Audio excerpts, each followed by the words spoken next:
Introduction to Culture and Imperialism.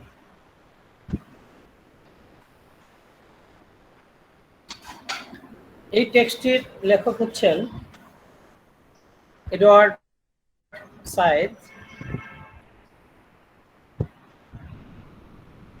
যার জন্ম ছিল জেরুজালেম।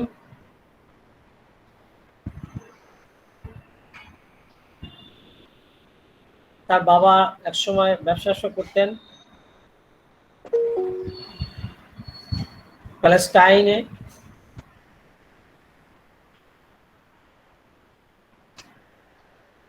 এবং সেখানে জেরুজালেমে তিনি পড়াশোনা করেছেন। এডওয়ার্ড সাইদ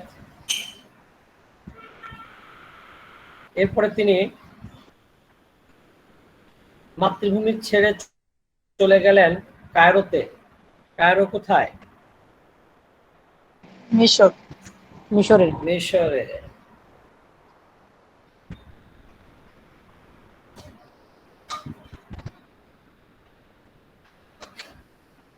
তো তিনি অনেক উত্থান পতনের সাক্ষী।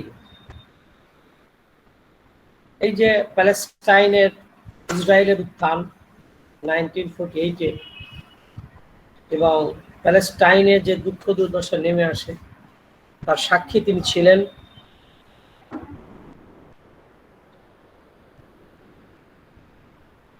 হোয়াটএভার, তিনি ওয়েস্টার্ন লেখাপড়ার সাথে তিনি সম্পৃক্ত হয়ে যান। তিনি তারপরে চলে যান আমেরিকা,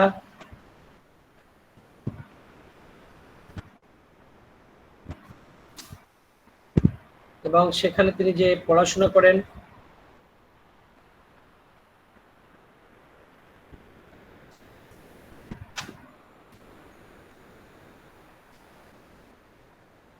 এবং তিনি সেখান থেকে অ্যাওয়ার্ডও পান, ফি ভেটা কাপা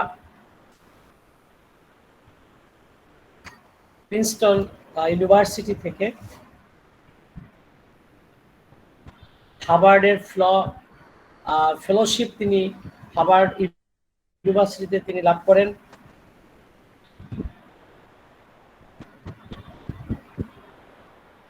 তিনি মাস্টার ডিগ্রি করেন ইংলিশ লিটারেচারে হার্ভার্ড ইউনিভার্সিটি থেকে, সেটি 1960-তে। তো যাই হোক, এই ভদ্রলোক তিনি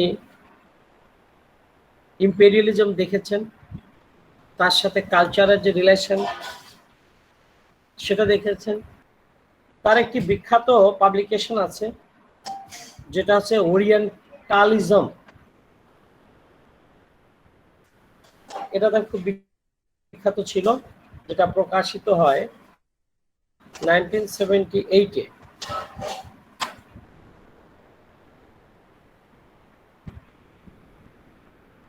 তো তিনি বিভিন্ন ইউনিভার্সিটিতে যে লেকচার দিয়েছেন, ইউএসএতে, কানাডাতে, ইংল্যান্ডে, তিনি বিভিন্ন এই সমস্ত ইম্পর্টেন্ট যে ইউনিভার্সিটিতে তিনি যে লেকচারগুলো দিয়েছেন, সেই লেকচারগুলোই তার কালচার এবং ইম্পেরিয়ালিজমের কনসেপ্টটি গড়ে দিয়েছিল, ভিত্তি ছিল।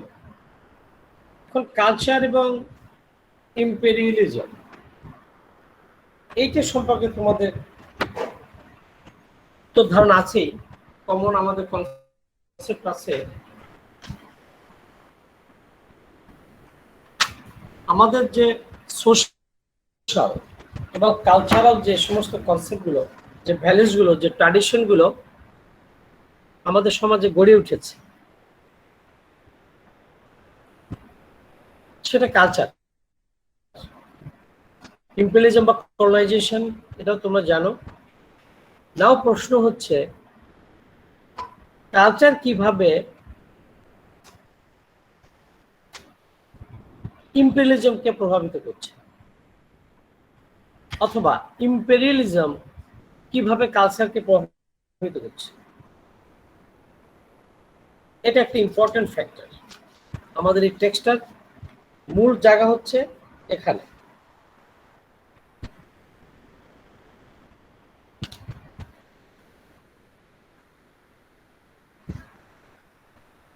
According to Said, culture serves as an instrument of imperialism. অর্থাৎ ইম্পেরিয়ালিজমকে লালন করা, সেটাকে পালন করা, ধারণ করা এবং সেটাকে প্রভোগ করা, কালচার সেই কাজটি করতে পারে। তিনি বলছেন যে we cannot really understand the power and perversiveness of imperialism unless we understand the importance of culture. Culture কি করছে? Culture provides the ethical power, আমাদের একটি নৈতিক একটা গ্রাউন্ড তৈরি করে দেয়। ফর এক্সাম্পল বলতে দ্য সার্চ অফ সিভিলাইজিং মিশনস, আমরা কি করছি, বিভিন্ন মিশন আমরা যাচ্ছি কিসের নাম করে? কালচারাইজ করার জন্য, মানুষকে সিভিলাইজ করার জন্য। that are organized in a way, not a simple grid of loot and live. তুমি যখন উদাহরণ দিয়ে বলি, আমাদের এখানে যখন কলোনাইজাররা এসে কিন্তু কালচারাল একটা রিলিজিয়াস এবং কালচারাল এডুকেশনাল একটি গ্রাউন্ড তারা কিন্তু সৃষ্টি করেছিল। মিশন, তারা মিশনারিতে এসছে, রিলিজিয়াস ভাবে আমাদেরকে প্রভাবিত করার চেষ্টা করেছে, শিক্ষার দিকে আমাদেরকে আকৃষ্ট করেছে, তাদের যে সমস্ত মডার্ন যে কনসেপ্ট সেগুলো আমাদের মধ্যে আস্তে আস্তে ইনজেক্ট করেছে। কালচারালি আমাদের একটা স্ট্যান্ড তারা দাঁড় করিয়েছে। কেন? যাতে করে আমরা এই ইম্পেরিয়ালিজমটাকে অ্যাকসেপ্ট করি, কলোনিয়াল রুলটাকে আমরা টলারেট করি। তাহলে ইম্পেরিয়ালিজমটাকে যদি আমরা স্টাবলিশ করতে চাই ফর এ লং টাইম, তার যদি আমরা ডেভেলপমেন্ট চাই, সাস্টেইনেবিলিটি চাই, তাহলে কিন্তু কালচার সে কাজে আমাদের সাহায্য করতে পারে। বুঝতে পেরেছ? খালি যে টাকা পয়সা আমরা লুট করে আনবো, কলোনাইজাররা যদি খালি চিন্তা করে, ইস্ট ইন্ডিয়া কোম্পানি যে ভুল করেছিল, তার মূল কাজ ছিল এখান থেকে টাকা পয়সা, সম্পদ, ধন দৌলত সব আহরণ করে ইংল্যান্ডে নিয়ে যাওয়া। এই ধরনের কলোনাইজেশন বা ইম্পেরিয়ালিজম টেকে না।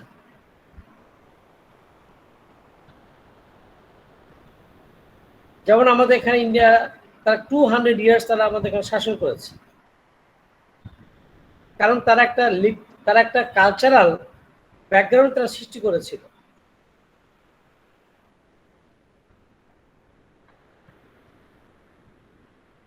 এবং according to Said there are 2 kinds of authors. আমরা 2 ধরনের অথর পাই যারা এই কলোনিয়াল আমলে বা ইম্পেরিয়াল যুগে যারা লিখেছেন, তাদের মধ্যে আমরা 2 ধরনের রাইটার্স পাই সাধারণত।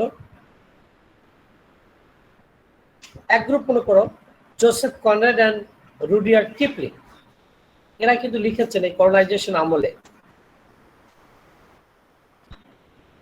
আর একটা সেকেন্ড ক্যাটেগরি আছে, এরা কি করেছে, কলোনাইজেশন সম্পর্কে লিখেছে।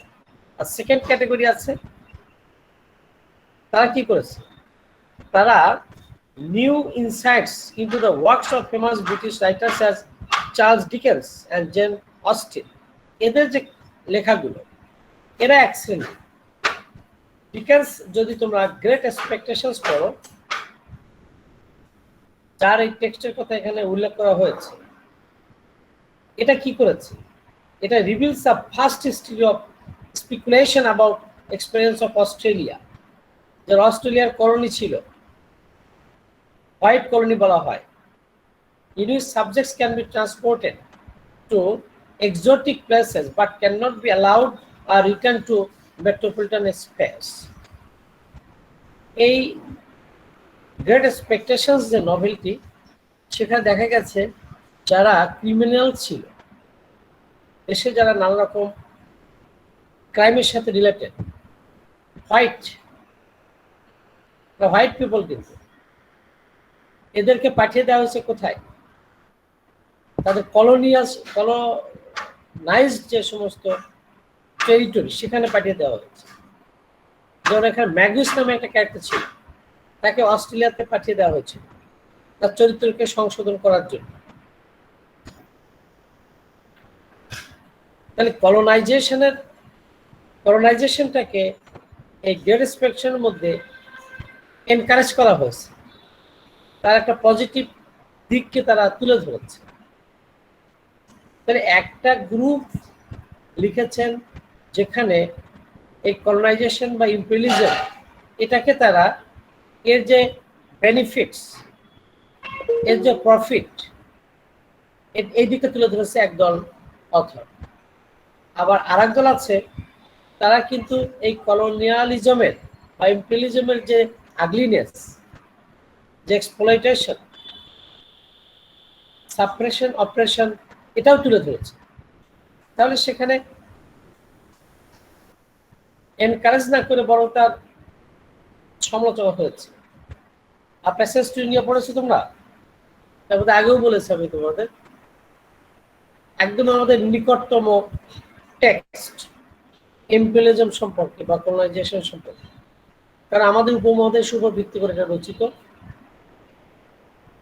ইএম ফস্টারের খুব নাম করা একটা মুভি আছে, মুভিটা তোমরা দেখতে পারো, খুব সুন্দর একটা মুভি। এই টেক্সটটা আমাদের যখন পড়ানো হয় তখন ব্রিটিশ কাউন্সিলে আমাদের এটা দেখানো হয়েছিল। তো এই এম ফস্টারের যে প্যাসেজ টু ইন্ডিয়া, সেখানে কালচারাল যে conflict between the mother country and the colonised country. Mother country বোঝো? মাদার কান্ট্রি মানে যে কান্ট্রিটা অন্য দেশে কলোনাইজেশন তৈরি করেছে। যেমন ব্রিটিশ হচ্ছে একটা মাদার কান্ট্রি, সে পৃথিবীর বিভিন্ন দেশে কলোনির জন্ম দিয়েছে। অর্থাৎ যারা কলোনির জন্ম দেয় তারা মাদার কান্ট্রি, আর আমরা হচ্ছে নেটিভস। বুঝতে পেরেছ? তো এখানে সাহিত্য কি করেছে? সাহিত্য দুটি কাজ করেছে, কালচার এবং লিটারেচার দুটি কাজ করেছে। একদিকে ইম্পেরিয়ালিজমের পজিটিভ দিকগুলো কি, সেখানে বেনিফিট হচ্ছে, এগুলো তুলে ধরেছে। আর এক গ্রুপের সমালোচনা করেছে।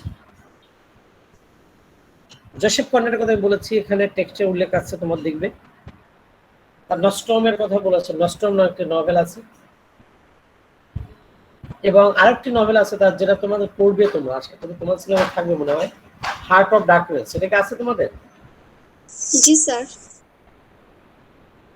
এবং ওর আরো একটি আছে জোসেফ কনরাডের, যেটা হচ্ছে নস্ট্রম। তো এই ভদ্রলোক একদিকে ইম্পেরিয়ালিজমের পজিটিভ দিক দেখিয়েছে, কমার্শিয়াল দিক দেখিয়েছে, প্রফিটের দিক দেখিয়েছে, আর একদিকে তিনি ওই কলোনাইজেশন করতে গিয়ে সেখানে যে সাপ্রেশন, অপারেশন হয়েছে, এটাও তুলে ধরেছে। সো এডওয়ার্ড সাইড মনে করেন যে আমাদের যে লিটারেচার, আমাদের যে কালচার, এগুলো কি করছে? ইম্পেরিয়ালিজমকে প্রভাবিত করেছে দুই ভাবে।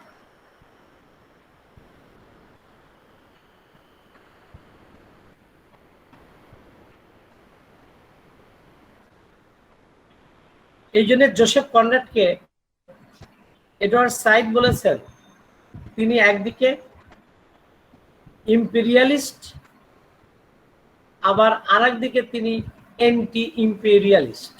কেন? তার লেখাতে দুটো দিক আমরা খুঁজে পাই। ইম্পেরিয়ালিস্ট বলেছে কখন? যখন তার লেখাতে আমরা কি পেয়েছি? ইম্পেরিয়ালিজমের ভালো দিকগুলো পেয়েছি। আবার যখন তিনি তার বিশ্লেষণ করেছেন তখন তিনি হয়ে গেছেন অ্যান্টি ইম্পেরিয়ালিস্ট।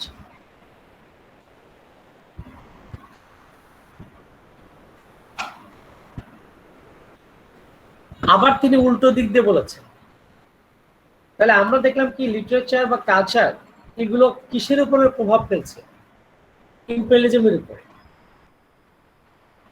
আবার উল্টোটা বলেছেন এডওয়ার্ড সাইড, একইভাবে ইম্পেরিয়ালিজম কি করছে?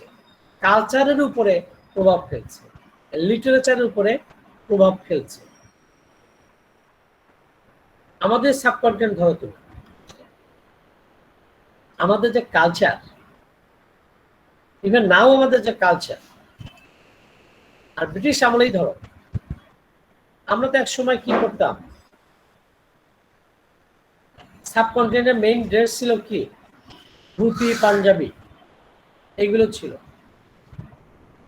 ইভেন এক সময় মুসলিম যারা তারাও ধুতি পরত। যখন মনে করো আমাদের এখানে আরবদের যে অভিযান হলো, তখন থেকে দেখা যাচ্ছে আমাদের এই পাক ভারত উপমহাদেশ যখন, তোমরা জানো, আরবদের আগমন ঘটে, তখন ওরা জয় করলো এই অঞ্চল আমাদের এবং দীর্ঘস্থায়ীভাবে এখানে বসবাস শুরু করে। আমাদের এই অঞ্চলের নারীদেরকে তারা বিয়ে করলো, অনেকেই আস্তে আস্তে এখানে স্থায়ী হয়ে গেল এবং তাদের যে ফ্যামিলি হলো। তো আমরা তো সব ছিলাম কি? আমরা ছিলাম দ্রাবিড়, আমরা অরিজিনাল যারা নেটিভস তারা ব্ল্যাকি এবং তারা হচ্ছে অরিজিনাল নেটিভস। এই যে আমাদের যে কালচারটি চেঞ্জ হলো আরবরা আসার পরে, এরপরে তো আরো অনেকে এসছে আমাদের এখানে। গ্রিক আসছে, হুন আসছে, বহু দেশ আসছে, ওলন্দাজরা আসছে, স্পেন আসছে, পর্তুগিজরা আসছে, ফ্রেঞ্চ আসছে, ইংল্যান্ড আসছে। আর সবাইকে হটিয়ে দিয়ে টিকে গিয়েছিল কে শেষ পর্যন্ত? ইংল্যান্ড। তাহলে ওদের যে এম্পেরিয়ালিজম করতে এসে আমাদের মধ্যে আমাদের প্রাচীন যে কালচার সেটার উপরে তারা প্রভাব ফেল। আমরা আস্তে আস্তে ইংরেজি শেখা শুরু করলাম, আমাদের ধুতি, পাঞ্জাবি, লুঙ্গি এগুলো বাদ দিয়ে আমরা প্যান্ট, শার্ট পরতে শুরু করলাম। ফরম পায়ে দিয়ে হাঁটতে অথবা খালি পায়ে। তারা জুতা পরা শুরু করে দিল, তারা আস্তে আস্তে ইংলিশে কথা বলা শুরু করলো। কেউ কেউ আবার ধর্মান্তরিত হয়ে খ্রিস্টানিটি তারা গ্রহণ করলো। সো তাহলে ইম্পেরিয়ালিজম কালচারের উপরে প্রভাব ফেলে, সোশ্যাল এবং কালচারাল, পলিটিক্যাল, সব জায়গায় তাদের আমাদের যে শাসন ব্যবস্থা, বিচার ব্যবস্থা, এটা তো মূলত দেওয়া, এটা আমাদের পাওয়া উত্তরাধিকার সত্ত্বে ব্রিটিশদের কাছ থেকে আমরা পেয়েছি। যত আইন কানুনের বই, আচার বিচার বই একসময় সব ইংলিশে ছিল, এখনো পর্যন্ত ইংলিশে। সুপ্রিম হাইকোর্টের যে বিষয়গুলো রায়টায় দেওয়া হয় ইংলিশে। তাহলে এই যে আমাদের একটা দেশের উপরে তাদের social, cultural, political, religious, economy সব ক্ষেত্রে ইম্পেরিয়ালিজমের একটি প্রভাব পড়ে, যা কালচারকে সৃষ্টি করে, লিটারেচারকেও সৃষ্টি করে। এই যা লিখেছে, অনেকে তো লিখেছে। তো নীল দর্পণ, প্যাসেজ টু ইন্ডিয়া, ইংরেজদের লেখা। ইংরেজরা পড়ে নাই, ইংরেজরা বর্জন করেছিল। ইংরেজ নভেলিস্টের লেখা তারা বর্জন করেছিল কেন? তাদের মুখোশ অনেক কিছু এখানে খুলে গিয়েছিল এই জন্য। তাহলে এই সময়কার যে লিটারেচার প্রডিউসড হয়েছে তার উপরে কি ছিল, প্রভাব ছিল, ইম্পেরিয়ালিজমের প্রভাব ছিল। তাহলে ইম্পেরিয়ালিজম একটি সমাজের উপরে, কালচারের উপরে, লিটারেচারের উপরে একটা বড় ধরনের প্রভাব ফেলে।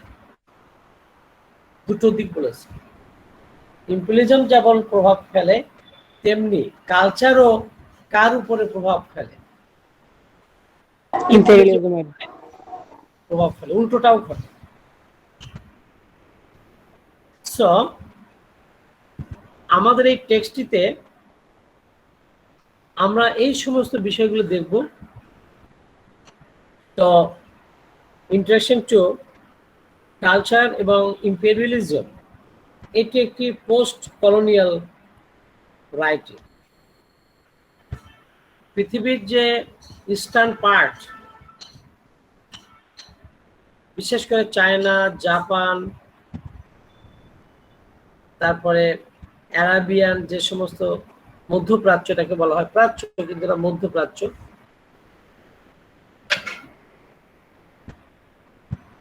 এই অঞ্চলটাকে বলা হয় ইস্টার্ন যে পার্ট তাকে বলা হয় ওরিয়েন্টাল পার্ট। এবং কালচার সম্পর্কে এডওয়ার্ডের কি কনসেপ্ট, তার কনসেপ্ট হচ্ছে টু ফোল্ড। তিনি দুটো দিক দেখেছেন কালচারের মধ্যে। দ্য ফার্স্টটা কি বলেছেন, the first Notion is that culture is the aesthetic production. Aesthetic শব্দের মানে কি, নান্দনিক, অ্যাস্থেটিসিজম, নন্দন তত্ত্ব। তিনি বলছেন culture is the aesthetic production of a community and its principal aim is to give pleasure. তাহলে কালচার কি করে, একটা সম্প্রদায় বা একটা সোশ্যাল একটা কমিউনিটি বা একটা গোষ্ঠী, তাদের যে অ্যাস্থেটিক দিকগুলো, যা মূলত কি করে, উদ্দেশ্য আনন্দ দেওয়া। It includes all the practices, arts of description, communication, folklore, the knowledge of philosophy, sociology and literary history. এ সব কিছুকে কভার করবে কে, কালচার। কালচারের মধ্যে ইনক্লুডেড হচ্ছে কি, লিটারেচার, সোশিওলজি, ফোকলোর, আমরা যে কমিউনিকেশন করি, এ সব কিছুই হচ্ছে ইনক্লুডেড হচ্ছে কালচারের মধ্যে। তো Edward Said emphasize the rise of narratives in regularly. আমাদের লিটারেচারে যে ন্যারেটিভসের সৃষ্টি হয়েছে, নভেল, ফিকশন, এটা তিনি উল্লেখ করেছেন। এবং মেইন ফোকাস করেছেন তিনি ন্যারেটিভস, নভেলগুলোর কথা তিনি বেশি বলেছেন এই টেক্সটে। Narratives with their power to narrate, এবং এই নভেলগুলো, ফিকশনগুলো পাওয়ার থেকে এটা ন্যারেট করতে পারে, or to block other narratives, অথবা অন্য ন্যারেটিভসকে সে ঢুকতে বাধা দেয়, from emerging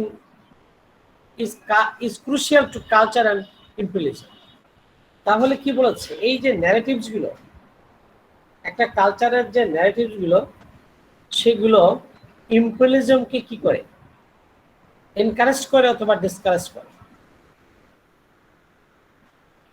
The grand narratives of emancipation and enlightenment, যে সমস্ত ন্যারেটিভস গুলো আমাদেরকে আলোকিত করেছে, আমাদের মুক্তির কথা বলেছে, সেগুলো কি করেছে, mobilise people in the colonial world to rise up against imperial subjection. Colonial বা ইম্পেরিয়াল যে দাসত্ব, পরাধীনতা, এর বিরুদ্ধে উঠে দাঁড়াতে এনকারেজ করেছে কিছু কিছু ন্যারেটিভস। এটা একটা দিক বলেছে কালচার। আরেকটা দিক আছে, the second notion of culture emerges out of an aggressive attitude of the nation or state.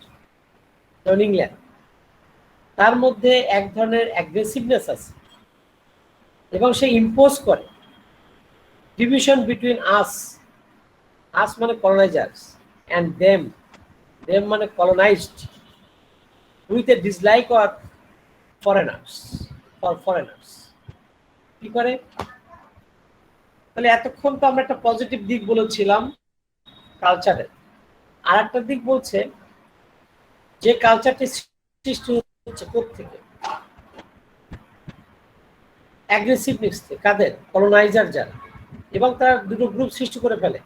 একটা নিজেকে উই বা আস বলে যারা কলোনাইজার্স, আর যেখানে তারা কলোনাইজেশন তৈরি করে নেটিভ যারা, তাদেরকে বলেছে আস অ্যান্ড দেম, এই দুইয়ের পার্থক্য করে তারা কি করে সেখানে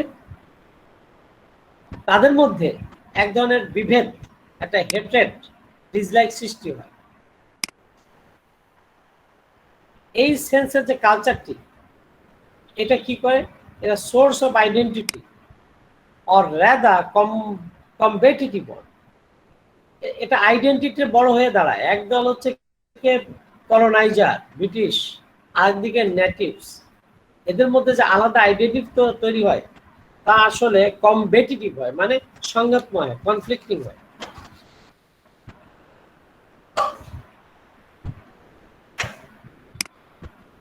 তাহলে কি দাঁড়ালো?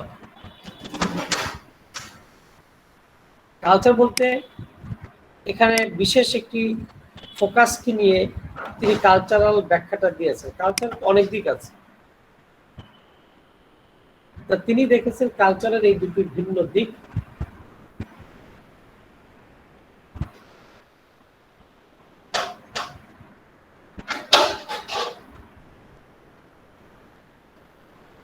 এবং আরেকটা গুরুত্বপূর্ণ জিনিস তিনি দেখেছেন, 19th সেঞ্চুরিতে এসে একটা মুভমেন্ট সৃষ্টি হলো, ডিকলোনাইজেশনের মুভমেন্ট। ডিকলোনাইজেশন বলতে কলোনাইজেশন মানে উপনিবেশবাদ, বহুবিধ সৃষ্টি করা। ডিকলোনাইজেশন সেই কলোনি ভেঙে দেওয়া। তার মানে কি?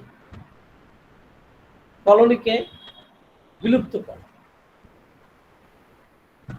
এই আস এবং দেম, ইগলটন বলেছেন, the difference of us and them gradually becomes intolerable. The gap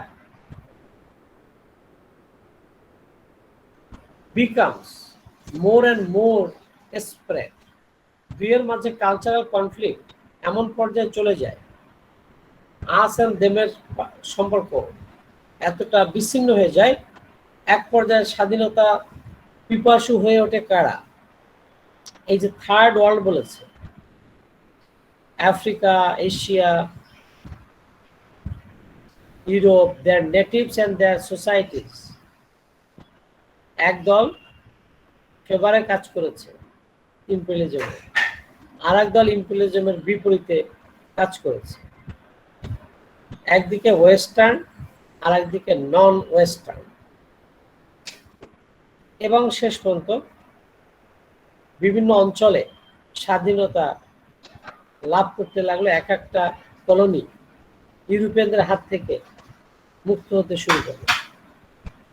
এখন কলোনি নেই বললেই চলে। সো সাইদের এই লেখাতে Said has focused the movement for decolonization all over the third world in the 19th century. এগুলো আমরা পাবো। আর সবচেয়ে ইম্পর্টেন্ট যে লেখাটা, the most important writing of Edward Said is Orientalism. Orientalism is the masterpiece of Edward Said, which was published in 1978.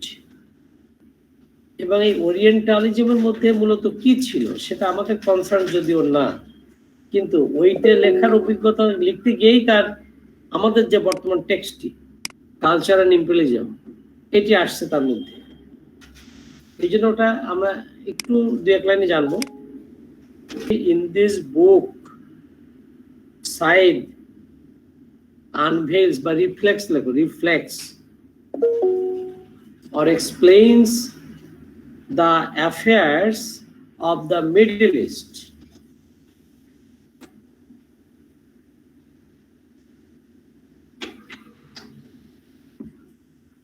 Middle ইস্টের যে সমস্ত ঘটনাবলী ছিল তার উপরে তার একটি লিটারি ক্রিটিসিজম হচ্ছে ওরিয়েন্টালিজম। তিনি যখন এই ওরিয়েন্টালিজম লিখছিলেন তখন তার গবেষণা করতে গিয়ে একটা জিনিস তার নজরে এসেছিল, সেটা হচ্ছে কি, there is a relationship between culture and imperialism। এই দিকটা তার নজরে আসে ওরিয়েন্টালিজম যখন তিনি লিখেছেন।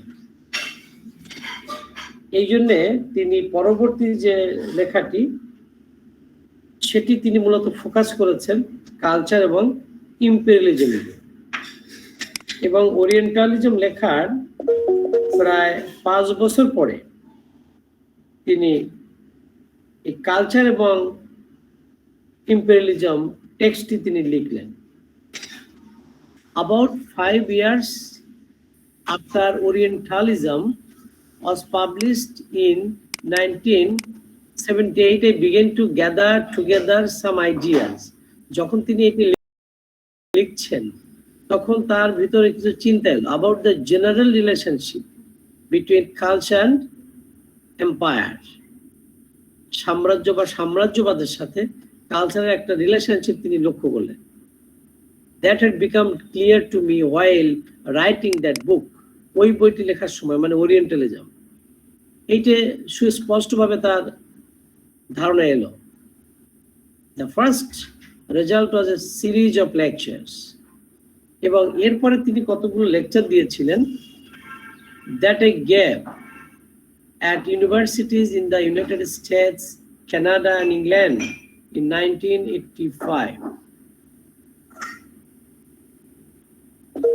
এই সময়ে তিনি বিভিন্ন ইউনিভার্সিটিতে যে লেকচারগুলো দিয়েছিলেন and কত 1986 এই সময় যে লেকচারগুলো তিনি দিয়েছিলেন বিভিন্ন ইউনিভার্সিটিতে তার সেই লেকচারের মধ্যে এই ইম্পেরিয়ালিজম এবং কালচারের মধ্যে যে রিলেশনশিপ এটি উঠে এসেছে।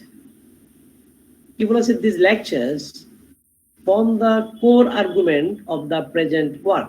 আমরা যেটা নিয়ে আলোচনা করছি এই টেক্সটটি ফাউন্ডেশন তৈরি হলো তার এই লেকচার গুলোর মধ্যে, বুঝতে পারছো, which has occupied me steadily since that time। ওই সময় থেকে তিনি এই বিষয়ে ইনভলভ হলেন, কোন বিষয়ে, কালচার এবং ইম্পেরিয়ালিজমের নিয়ে লেখার জন্য। A substantial amount of scholarship in anthropology, history and area studies has developed arguments I put forward in Orientalism, which was limited to the Middle East। তো ওরিয়েন্টালিজমে তিনি মূলত ফোকাস করেছেন মিডল ইস্টকে, বাট বর্তমান যে টেক্সটটি সেই টেক্সটটি কেবলমাত্র মিডল ইস্টকে নিয়ে না, এটা মিডল ইস্টের বাইরে গেছেন তিনি। একদিকে ইউরোপিয়ান কান্ট্রিজগুলো বলেছেন, তিনি আফ্রিকান, অস্ট্রেলিয়ান, ইন্ডিয়ান এই সমস্ত যেখানে যেখানে ইম্পেরিয়ালিজম ঘটেছিল, কলোনাইজেশন ঘটেছিল সেই সেই জায়গাতে তিনি ফোকাস করে মিডল ইস্টের বাইরে তিনি চলে এসেছেন। তো তিনি বললেন এই যে তিনি যখন একটু গবেষণা করলেন অ্যানথ্রোপোলজি নিয়ে, হিস্ট্রি নিয়ে এবং কালচার এবং ইম্পেরিয়ালিজম যেটা বর্তমান তার স্টাডি, এইগুলো নিয়ে যখন তিনি পড়াশোনা করলেন তখন তিনি দেখলেন শুধু ওরিয়েন্টালিজমে আমি থাকবো না, এখন আমি চলে যাব মিডল ইস্টের আরো বাইরের বিষয়গুলো। So I too have tried here to expand the arguments of the earlier book to describe a more general pattern of relationship between the modern metropolitan West, western যে কান্ট্রিজ গুলো যারা মূলত মেট্রোপলিটন শহরে সভ্যতার আধুনিক ছোঁয়া যে সমস্ত ওয়েস্টার্ন কান্ট্রিজে লেগেছে সেটাকে তিনি বলেছেন modern metropolitan West and it's overseas territories. এর ওভারসিজ টেরিটরিজ মানে হচ্ছে সেই কলোনাইজড কান্ট্রিজ, ওভারসিজ মানে বাইরে, বিদেশে, যেখানে যেখানে তারা কলোনি তৈরি করেছে, ইম্পেরিয়ালিজম তৈরি করেছে। এই প্যারাতে মূলত তিনি যা বলতে চেয়েছেন তা হচ্ছে এই যে at first he published his masterpiece Orientalism. While he was writing this text, it came to his thought that there was a general relationship between culture and imperialism. এটা তার নজরে পড়লো। তারপরে আরো কিছু নিয়ে তিনি গবেষণা করলেন, অ্যানথ্রোপোলজি নিয়ে, হিস্ট্রি নিয়ে, তারপরে কালচার, ইম্পেরিয়ালিজম, এগুলো নিয়ে যখন তিনি আরো পড়েছেন তখন তার কাছে আরো স্পষ্ট হয়ে গেছে যে একটা রিলেশন রয়েছে, একটা অবিচ্ছেদ্য রিলেশন রয়েছে কালচারের সাথে ইম্পেরিয়ালিজমের। সো তিনি ওরিয়েন্টালিজম যখন লেখা শেষ করলেন তারপরে আরো গবেষণা করে তিনি এই কাজটি করলেন, যেটার নাম হচ্ছে আমাদের বর্তমান text introduction to culture imperialism. এবং তিনি বলেছেন এখানে তিনি যে জিনিসটা মূল ফোকাস করেছেন একটা লাইনে বলেছেন, লাস্ট লাইনটা আমরা যেটা পড়েছি, আবার বলছেন লাইনটা, so I to have tried here মানে এই টেক্সটটাই টু এক্সপ্যান্ড দ্য আর্গুমেন্টস। আরো তাহলে ইম্পেরিয়ালিজমে তিনি বলেছেন বাট সেখানে খুব অল্প করে ছিল। এখন তিনি বলছেন আমি আমার এই যুক্তিতর্ক বা ক্রিটিসিজমকে আমি আরো যুক্তিতর্ক দিয়ে এক্সপ্যান্ড করেছি অফ দ্য আর্লিয়ার, অর্থাৎ ওরিয়েন্টালিজম থেকেও এইটাকে আমি আরো এক্সপ্যান্ড করেছি এই ফোকাসের উপরে, টু ডিসক্রাইব, সেই ফোকাসটা কি, to describe A more general pattern of relationship. একটি তিনি রিলেশনশিপের প্যাটার্ন খুঁজে পেয়েছেন, তার relationship between the modern metropolitan West মানে ইম্পেরিয়ালিজম, এটা হচ্ছে ইম্পেরিয়ালিস্টিক কান্ট্রিজ যারা। By the modern metropolitan West, the author means those Western countries who made colonies in different overseas territories. অর্থাৎ colonizers, সোজা কথা, imperial rulers and colonizers। R overseas territories বলতে কি বুঝিয়েছে? colonized country, colonized countries। তাহলে আগেরটা বুঝাইছে দ্য কলোনাইজার্স, ওয়েস্টার্ন কলোনাইজার্স, আর একটা হচ্ছে কলোনিজ অর কলোনাইজড পিপল, যেখানে তাদেরকে মিন করেছে। সো এদের মধ্যে রিলেশনশিপটাই হচ্ছে এই টেক্সটার মূল বিষয়। অর্থাৎ ইম্পেরিয়ালিজম, এই মেট্রোপলিটন ওয়েস্ট মানেই বুঝিয়েছেন তিনি imperialism. What are some of the non-Middle Eastern materials drawn here? আগে ছিল কি মিডিল ইস্টার্ন যারা ছিল, আর এখন নন মিডিল ইস্টার্ন মানে যারা মধ্যপ্রাচ্য না, এর বাইরের যারা, সেই ম্যাটেরিয়ালস গুলো এখানে যেটা আনা হয় সেটা কি, সেগুলো হচ্ছে ইউরোপিয়ান রাইটিং অন আফ্রিকা। তাহলে কিছু রাইটিং আছে যারা লিখেছে, ইউরোপিয়ান রাইটার্সরা লিখেছেন এমন কিছু বই। কিসের উপর লিখেছেন তারা? On Africa, India, parts of the far east, Australia and the Caribbean. এই অঞ্চলের বিষয়গুলো নিয়ে ইউরোপিয়ান সাহিত্যিকরা যা লিখেছেন, this Africanist and Indianist discourses. African মানে এখানে আফ্রিকান কান্ট্রি যেগুলো এখানে বলেছে, এক কথায় তিনি বলেছেন আফ্রিকানিস্ট। আর ইন্ডিয়ানিস্ট, ইন্ডিয়ান অঞ্চলের যে সমস্ত লেখাগুলো, ডিসকোর্সেস মানে কি, আলাপ আলোচনা লেখা। as some of them have been called, I see, as part of the general European effort। এই লেখাগুলোতে আমি দেখেছি ইউরোপিয়ানরা একটা চেষ্টা করেছে এই লেখার মধ্যে, কি সেটা, to rule distant lands and peoples. তাহলে এই সমস্ত ডিসকোর্স গুলোতে, যে ইউরোপিয়ান ডিসকোর্স যে অথর্সরা লিখেছে, তাদের মেইন ফোকাস ছিল এই দূরবর্তী যে সমস্ত ল্যান্ড, সেখানে কিভাবে রুল করা যাবে তার প্রচেষ্টা, অ্যান্ড পিপলস, ওই সমস্ত জনগণকে ডোমিনেট করতে হবে, রুল করতে হবে কিভাবে, এই বিষয়গুলো তারা ফোকাস করেছে তাদের writing A. and therefore as related orientalist descriptions of the Islamic world. যেমন ইসলামিক ওয়ার্ল্ডেও যে ঘটনাগুলো ঘটেছিল মধ্যপ্রাচ্যে তার সাথেও এটা রিলেটেড ছিল একই ধরনের, as well as to Europe's special ways of representing the Caribbean islands. African অঞ্চলের যে সমস্ত আইল্যান্ড ছিল সেখানেও একই ঘটনা ঘটেছে।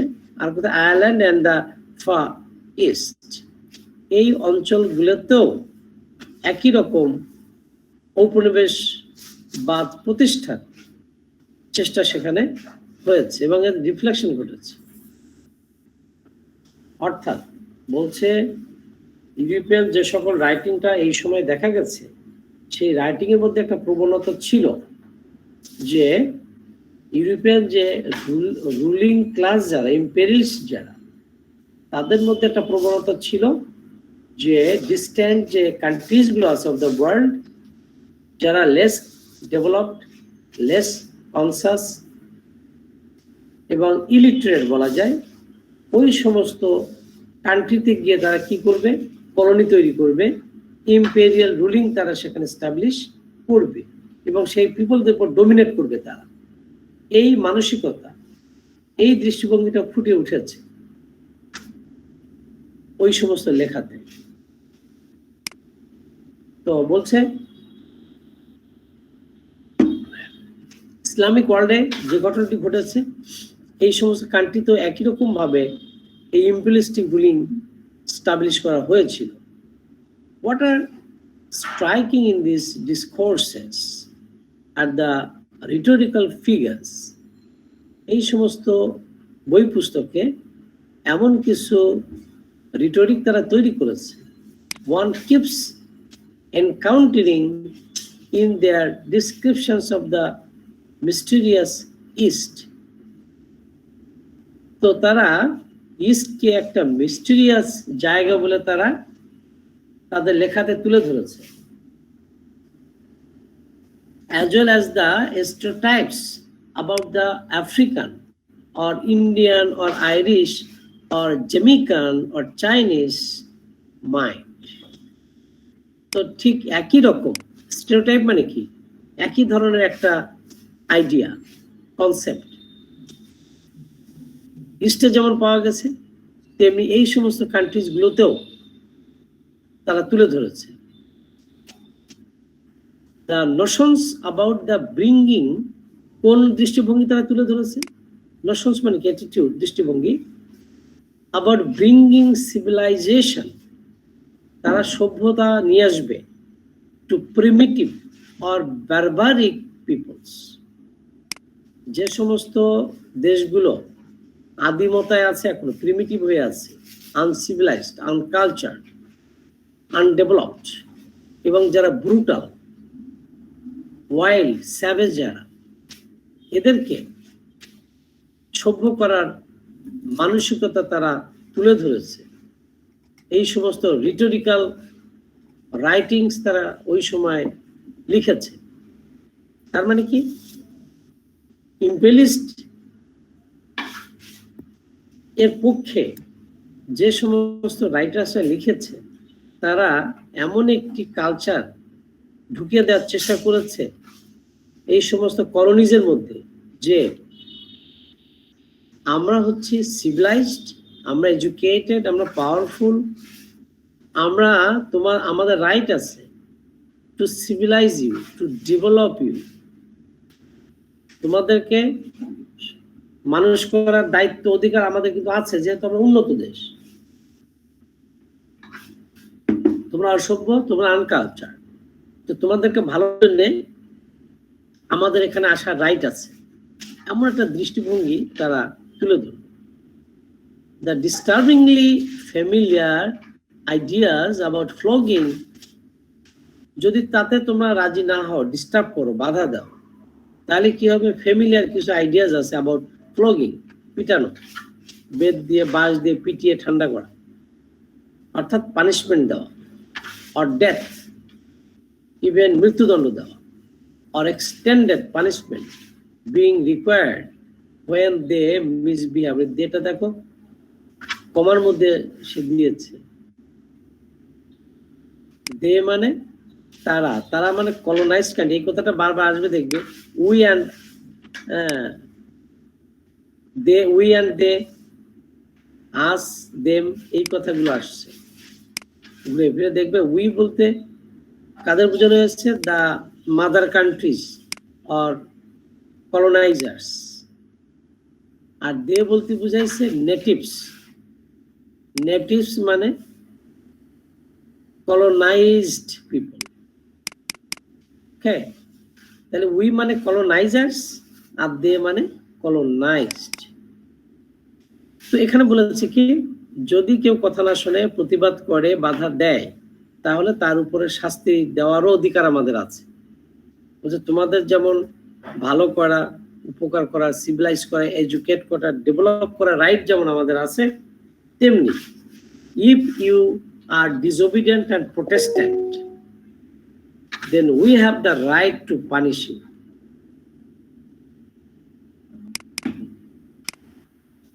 এই দৃষ্টিভঙ্গিটা তারা আস্তে আস্তে মানুষের মধ্যে ঢুকিয়ে দিচ্ছিল। তাহলে বলছে কি, when they misbehaved or became rebellious, এই যে যদি সাথে বিদ্রোহী হয়ে ওঠে বা দুর্ব্যবহার করে, রুলিং ক্লাসকে অমান্য করে, তখন এটা হবে। Because they mainly understood force or violence based, কারণ তারা প্যাদানিটাই বেশি ভালো চেনে, বোঝে। তারা ভালো কথা বেশি ভালোভাবে বোঝে না। এই আমাদের চরিত্র। হোয়াইটরা বলছে এখানে যে তোমরা তো ভালো কথা শোনো না, যারা শোনে না তারা তো দে মানে কি, দে মেইনলি আন্ডারস্টুড, তারা কেবল কোনটা ভালো বুঝতো? ফোর্স মানে কি, আমরা গায়ের বলে শাসন করবো, শোষণ করবো, এটাই ভালো লাগে। অর ভায়োলেন্স, এবং তারাও সে প্রতিবাদ করে ভায়োলেন্ট হয়ে উঠবে, এইগুলো ভালো বোঝে তারা। They were not like us, এই দেখছো, দে আর আস কালচার, ওরা আমাদের মতো ভদ্র না। And for that reason deserve to be rule, এই জন্য ওদেরকে শাসন করবো, এটাই ওদের মজা, এটাই ডিজার্ভ করে। তো এই যে ইন্ডিয়ার কথা এখানে আসছে বারবার, আমি আগের দিনও বলেছি তোমাদের যে ওখানে প্যাসেজ টু ইন্ডিয়ার নামটা আমি বলেছি তোমাদের। মোস্ট ইম্পর্টেন্ট টেক্সট হচ্ছে আমাদের ব্রিটিশ আমলের কলোনাইজেশন যখন ছিল আমাদের এখানে, তার মধ্যে যে টেক্সটগুলো কলোনিয়ালে লেখা হয়েছে তার মধ্যে সবচেয়ে important text passage to India.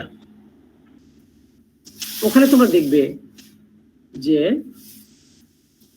একটা ক্যারেক্টার আছে রনি হেসলপ।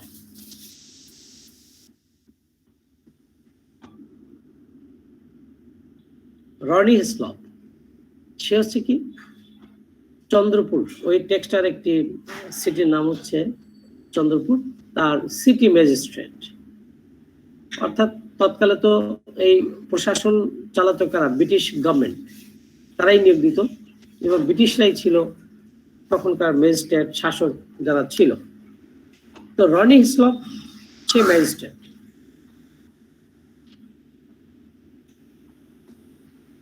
আর তার মা হচ্ছে মিসেস মুর। সে মিসেস মুর আসছে কোত্থেকে? ইংল্যান্ড থেকে। আর হবু স্ত্রী হচ্ছে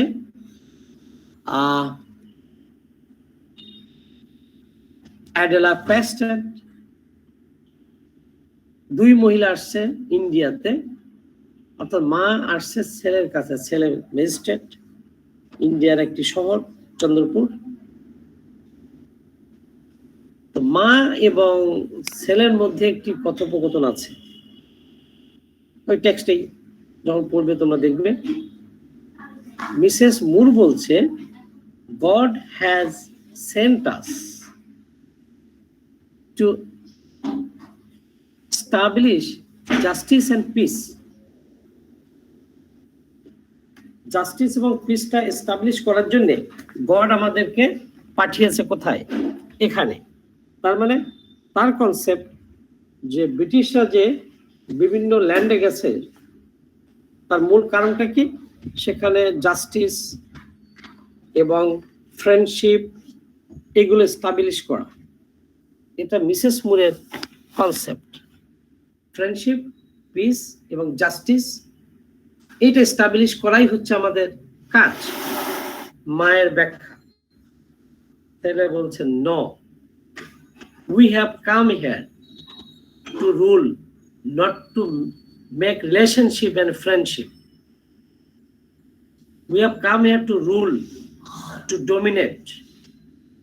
ছেলের দৃষ্টিভঙ্গি আর মায়ের দৃষ্টিভঙ্গি। সো এ থেকে তোমরা বুঝতে পারো যে এই টেক্সটের মধ্যে ইম্পেরিয়ালিজমের যে দৃষ্টিভঙ্গি সেটা ফুটে উঠেছে রনি স্কল্পের বক্তব্যের মধ্য দিয়ে।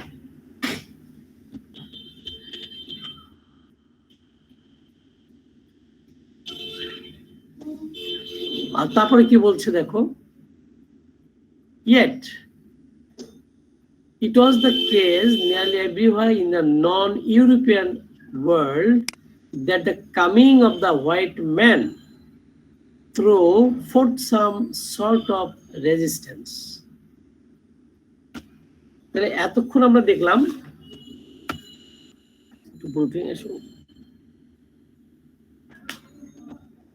আমরা একটা দিক কি দেখলাম যে তারা শাসন করতে এসছে, তাদের শাসন করার রাইট আছে, এটা তারা বুঝালো on the side of the colonisers or imperialist, ওদের ব্যাখ্যা এটা। এখন বিপরীতটা যদি আমরা দেখি সেটা কি, সেটা এখানে বলছে yet it was the case nearly everywhere in the non-European world. Non-European world বলতে আমরা কি বুঝবো? ওয়েস্টার্ন যে কান্ট্রি যারা ইম্পেরিয়ালিস্ট, এর বাইরের যে দেশগুলো যারা কলোনাইজড হচ্ছে তারা নন ইউরোপিয়ান বলতে তাদের বোঝানো হয়েছে এক কথায় that the coming of the white man, এই যে ইউরোপ থেকে আসছে হোয়াইট ম্যানরা কোথায়, নন ইউরোপিয়ান কান্ট্রিজগুলোতে, এবং এসে কি হলো, ব্রট for some sort of resistance, প্রতিরোধের জিনিসটা ওরা আসছে হোয়াইটরা, সেটাকে আবার প্রতিহত করার টেন্ডেন্সিও তৈরি হয়েছে কাদের মধ্যে, কলোনাইজড পিপলদের মাঝে। এটাও একটা দিক। তাহলে একদল শাসন করতে আসছে, শাসকরা যারা শোষিত তাদের মধ্যে একটা প্রতিরোধের মানসিকতাও ছিল।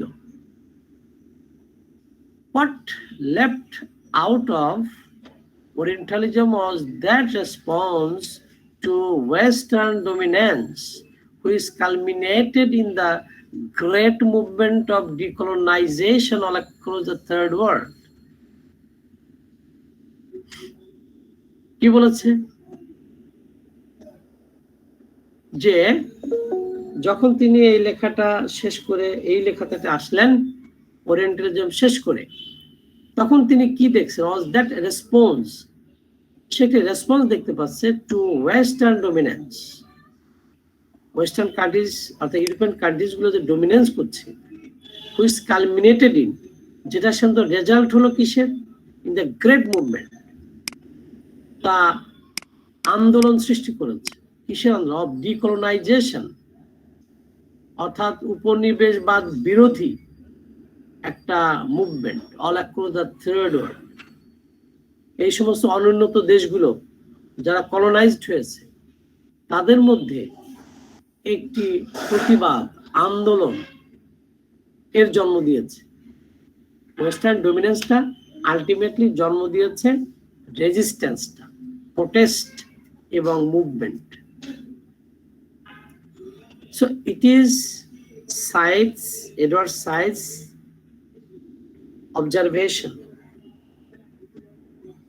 that the European dominance ultimately resulted in rebellion, protest, and even movement against colonization. And this happened in most of the countries of the Third World.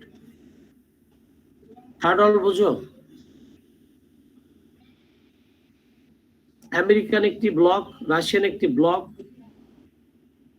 যারা ডেভেলপ ছিল, অস্ত্র ছিল, অর্থ ছিল তাদের কাছে, তারা। আর থার্ড ওয়ার্ল্ড বলতে এদের বাইরের যারা ছিল, আনডেভেলপড কান্ট্রিজ গুলো, যারা মূলত কলোনাইজ হয়েছিল, along with armed resistance in places as diverse as 19th century Algeria, Ireland, and Indonesia. There also went considerable efforts in cultural resistance almost everywhere. The assertions of nationalist identities and in the political realm, the creation of associations and parties whose common goal was self-determination and national independence. And what was the impact of imperialism and colonization? একটা বলছে armed resistance, সশস্ত্র বিদ্রোহ, প্রতিরোধ অস্ত্র দিয়ে। তোমরা জানো বিভিন্ন দেশে এটি ঘটেছে। আমরা খুব অল্প সময়ের কাছাকাছি সময়ের মধ্যে আমরা দেখেছি সাউথ আফ্রিকা, নেলসন ম্যান্ডেলা, তিনি কি করেছে? আন্ডারগ্রাউন্ডে যে যুদ্ধ করেছে। তো মোস্ট অফ দ্য কান্ট্রি যারা কলোনাইজড ছিল, তারা একদিকে আর্মড রেজিস্ট্যান্স তারা গড়ে তুলেছিল,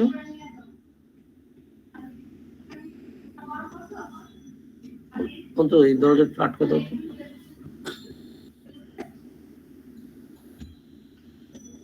পাশাপাশি শুধু যে আর্মড রেজিস্ট্যান্স গড়ে উঠেছিল তা না, পাশাপাশি আরো কিছু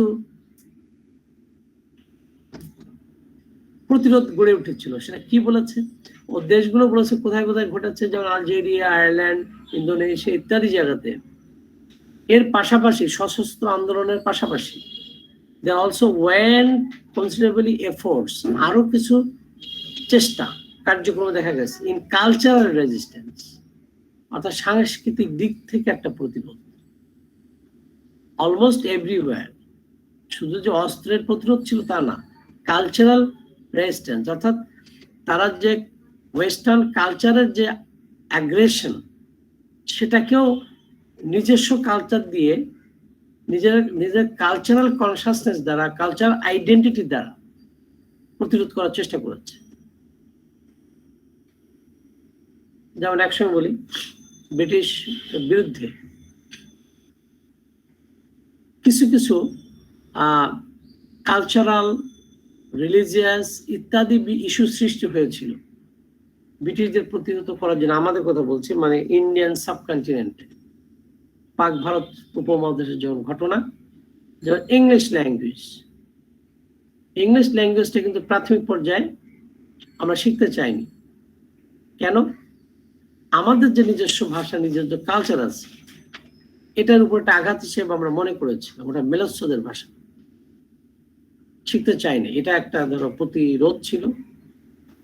তারপরে ওরা যখন খ্রিস্টান রিলিজিয়ান প্রচার করার চেষ্টা করেছে, সেখানেও প্রতিরোধ গড়ে উঠেছে যে আমাদের ধর্মকে তারা নষ্ট করার চেষ্টা করছে এবং আমাদেরকে জোর করে খ্রিস্টান বানাচ্ছে। তোমার আরেকটা টেক্সট পড়বে সম্ভবত মাস্টার্সে উঠে, বিখ্যাত একটি টেক্সট যার নাম হচ্ছে থিংস ফল অ্যাপার্ট, নভেল। ওখানে ঠিক এই বিষয়টা ফুটে উঠছে যে নাইজেরিয়ার যে কালচার, রিলিজিয়ান, সোশ্যাল কাস্টমস, এইগুলোকে আঘাত এনেছিল কলোনাইজডরা, সেখানে যে প্রতিরোধ গড়েছে। তো আমাদের ওখানে সেই প্রতিরোধ একই রকম দেখেছি আমরা। তোমরা সিপাহী বিদ্রোহের যে কারণগুলো ছিল তোমরা জানো? সিপাহী বিদ্রোহের অন্যতম একটা মূল কারণ ছিল ওই সময় এই যে কার্তুজের ব্যবহার, বন্দুকে এনফিল্ড রাইফেলের একটি ব্যবহার। কি ছিল সেখানে এনফিল্ড রাইফেল? স্যার, ওই রাইফেলের যে কার্তুজটা ছিল ওইটা দাঁতে কাইটা ঢুকাইতে হতো। তো গুজব ছড়ানো হয়েছিল যে ওই মানে কার্তুজে গরু এবং শূকর দুইটারই ফ্যাট, যেটা মানে চর্বি, এটার মিশ্রণ আছে। যে ব্রিটিশরা আমাদের ধর্ম, হিন্দু মুসলমানদের ধর্ম নষ্ট করতে চাচ্ছে, যেমন একটাও বললো, আরো কারণ আছে, আর বলতে পারো। ওখানে আরো কয়েকটি কারণ ছিল, যেমন একটা ছিল শরীয়তের একটা ভবিষ্যৎবাণী ছিল। তিনি ভবিষ্যৎবাণী করেছিলেন যে 100 বছর পরে এই দেশ স্বাধীন হবে ব্রিটিশের হাত থেকে, এমন একটি ফোরকাস্টিং তিনি করেছিলেন। ওই যে 1757 সালে আমরা স্বাধীনতা হারিয়েছিলাম, 100 বছর পরে সেটা আমরা মুক্ত হব, এমন একটা ইঙ্গিত তিনি করেছিলেন তার একটি বক্তব্য। শরীয়তুল্লাহ হাজী শরীয়তুল্লাহ বক্তব্য তখন মানুষ ধর্মীয় কারণে এটা খুবই গ্রহণ করত, এবং এই সিপাহীরা ভেবেছিল যে এটা তো সেই সময় প্রায় এসে গেছে। এই বিষয়টাও তাদের মধ্যে কাজ করেছিল। আর দেশপ্রেম এগুলো তো আমি বলছি না, অন্য কারণগুলো বলছি না, আমি শুধুমাত্র যে কারণটি আমি এখন দরকার সেটা ও বলেছে। Thank you. এনফিল্ড রাইফেলের ওই কার্তিজের বিষয়টা আমি বলতে চেয়েছি, ও সেটা বুঝে ফেলেছে মনে হয়, এই জন্য ওই কারণটা এসে ফোকাস করেছে। তো দেখো ওখানে এটাও কিন্তু একটা প্রতিরোধ, যে আমাদের ধর্ম, আমাদের ভাষা, আমাদের কালচারকে ওরা নষ্ট করতে চাচ্ছে। এই ধরনের প্রতিরোধ গড়ে উঠেছিল। পশ্চিম পাকিস্তান যখন আমাদের শাসন করে, সেখানে কিন্তু আমাদের কালচার প্রতিরোধী ছিল কিন্তু আমাদের প্রথম ভাষা। আমাদের সবচেয়ে সংগঠিত প্রতিবাদ যেটি ছিল সেটা ভাষা কিন্তু ছিল, ভাষা আন্দোলন। এটা তো কালচারাল, যে আমাদের ভাষাকে ওরা ইয়ে করতে চাচ্ছে, আমাদের কালচারটাকে ওরা নষ্ট করে দিতে চাচ্ছে। এটা একটা প্রতিবাদ, একটা প্রতিরোধ শোষণ শাসনের বিরুদ্ধে। এখানে সাইড ঠিক সেই জিনিসটাই ফোকাস করেছে, যে এই যে দেখো ন্যাশনাল আইডেন্টিটির কথা বলছে, কালচার রেজিস্ট্যান্স পরেই দেখো বলছে almost everywhere the assertions of nationalist identity, আমাদের জাতীয় পরিচয়, যে আমরা বাঙালি মনে করো, পাকিস্তানের বিরুদ্ধে আমরা সোচ্চার হয়েছিলাম, অথবা ব্রিটিশের বিরুদ্ধে আমরা সোচ্চার হয়েছিলাম, আমরা স্বদেশী আন্দোলন করেছিলাম, নিজের জাতিসত্তা, এটাও সে সময় কাজ করেছে। অ্যান্ড ইন দ্য পলিটিক্যাল রিম, রাজনৈতিক যে ক্ষেত্র, সেই ক্ষেত্রেও আমাদের একটা চৈতন্যের উদয় হয়েছিল প্রতিরোধের। দ্য ক্রিয়েশন অফ অ্যাসোসিয়েশনস, এবং বিভিন্ন সংগঠন গড়ে তোলা, একটা পর একটা সংগঠন গড়ে তোলা, অর্থাৎ ওই উপনিবেশবাদ বিরোধী বিভিন্ন সংগঠন অ্যান্ড পার্টিজ এবং দল সৃষ্টি হয়েছে, হুজ কমন গোল ওয়াজ সেলফ ডিটারমিনেশন।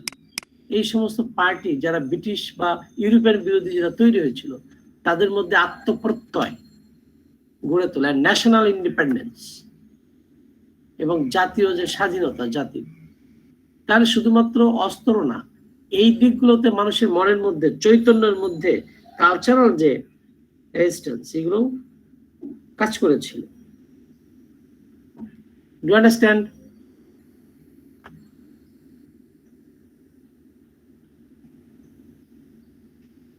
আর কি বলছে, never was it the cast that the imperial encounter pitted an active western intruder মানে যারা জোর করে ঢোকে, against a supine or inert non-western nature.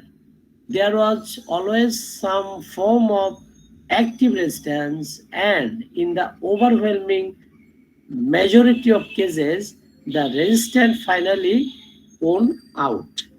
এবং বলছে এই যে এই সমস্ত যে সমস্ত আন্দোলনগুলো হয়েছে, এর শেষ পরিণতি কি হয়েছে?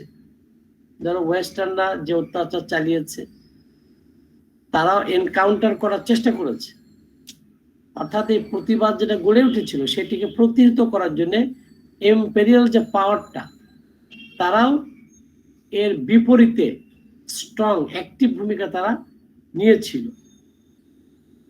বুঝতে পেরেছ? এবং শেষ পর্যন্ত রেজাল্ট কি হয়েছিল?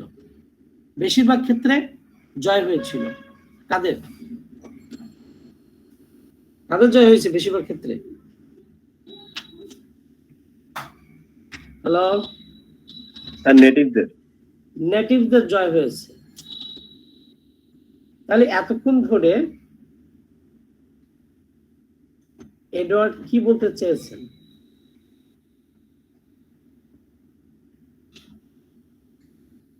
ইম্পেরিয়ালিজমের সাথে কালচারের যে রিলেশন, সেটাকে তিনি এই নানা ব্যাখ্যা দিয়ে আমাদের বোঝাতে চেষ্টা করেছেন। দিস টু ফ্যাক্টর, তাহলে এখানে কিন্তু দুটো দিক পাওয়া গেল। কি সেটা? আর general world wide pattern of imperial culture, ইম্পেরিয়ালদের একটা কালচারের বিশ্ব পরিব্যাপ্ত একটা প্যাটার্ন খুঁজে গেল। And a historical experience of resistance against empire. তাহলে ইম্পেরিয়ালিস্টদের যে অ্যাটিটিউড, তাদের যে কালচার, সেটা আমরা বুঝলাম। আবার এর বিপরীতে রেজিস্ট্যান্সের যে কালচার এগেনস্ট এম্পায়ার, সেটাও দেখা গেল। Inform this book in ways that make it not just a sequel of Orientalism. বর্তমান বইটা এটা যে ওরিয়েন্টালিজমের একটি পরবর্তী সিকুয়াল, সিকুয়াল মানে কি? ধারাবাহিকতা। ওর এটা ধারাবাহিকতা না শুধুমাত্র, but an attempt to do something else. তিনি কেন লিখেছেন? তিনি বলছেন আমার এই বর্তমান বুকটি, এটা যে আমার ওরিয়েন্টালিজম নামক বইটির পরবর্তী একটা ধারাবাহিকতা, তা না, কেবল তা না।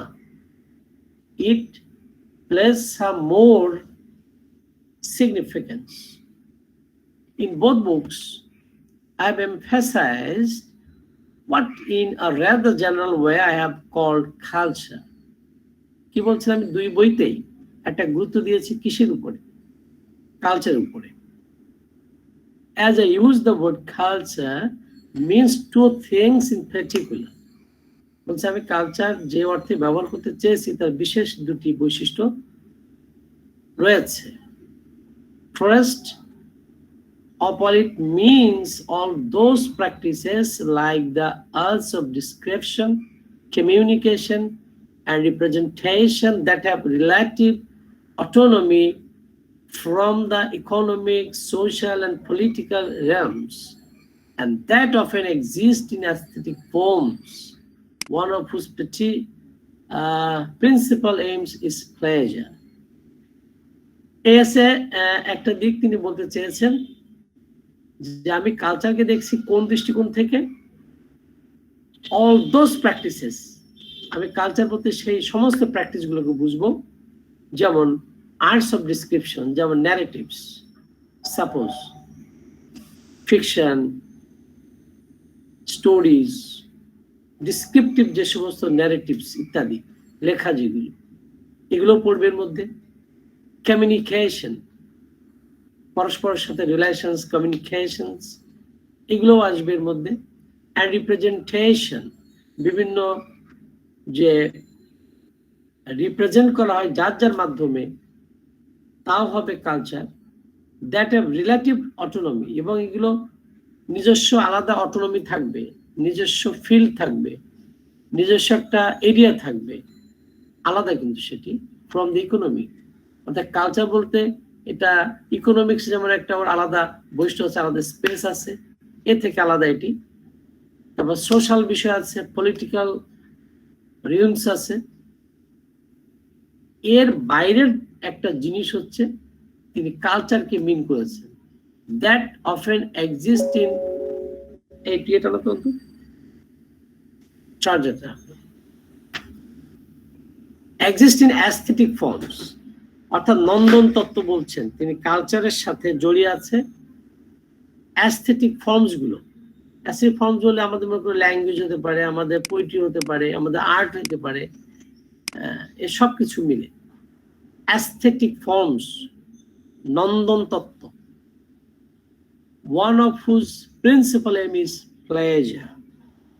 এই যে কালচার বলতে কালচারের মধ্যে একটা দিক তিনি বলেছেন, যেমন লিটারেচার, আর্ট, পেইন্টিং, হ্যাঁ, যেগুলো আমাদের অ্যাস্থেটিক ফর্মের কে মিন করে এবং যার main function is to give pleasure. Art এবং লিটারেচার উদ্দেশ্য কি? Hello sir, giving pleasure. Good. তো তিনি এটি একটা কালচারের মধ্যে এই একটা দিককে তিনি এখন তুলে ধরেছেন। ইনক্লুডেড অফ কোর্স আর both the popular stock of lore, এবং এর মধ্যে কি থাকবে? লোর মানে ফোকলোর, পপুলার যে ফোকলোর, এর মধ্যে about distant parts of the world, বিশ্বের দূরতম জায়গাতে যে সমস্ত তাদের ফোকলোর ছিল, তাদের দেশীয় নেটিভ যে সমস্ত ফোকলোর গুলো ছিল সেগুলো পড়বে এর মধ্যে। And specialised knowledge available in such learned disciplines as ethnography. ethnography তো বোঝো, কোনো একটি জাতির মানে মানে নিজস্ব, যেমন আমাদের চাকমা, ওরা একটা এথনো গ্রুপ, এর মধ্যে পড়বে কালচারের মধ্যে। যেটা আফ্রিকানদের নিজস্ব এথনোগ্রাফি আছে, তাদের নিজস্ব ডিসিপ্লিনস আছে, তাদের নিজস্ব নলেজ ধ্যান ধারণা আছে, তাদের নিজস্ব সোশ্যাল কালচারাল তাদের থিঙ্কিং আছে, এগুলোকে আমি ইনক্লুড করছি সাথে। তারপর আরো বলেছে philology, sociology and literary history. তো তোমাদের যেটা বলছে তিনি, এই যে যেটাকে অ্যাস্থেটিক দিকগুলো তিনি বললেন,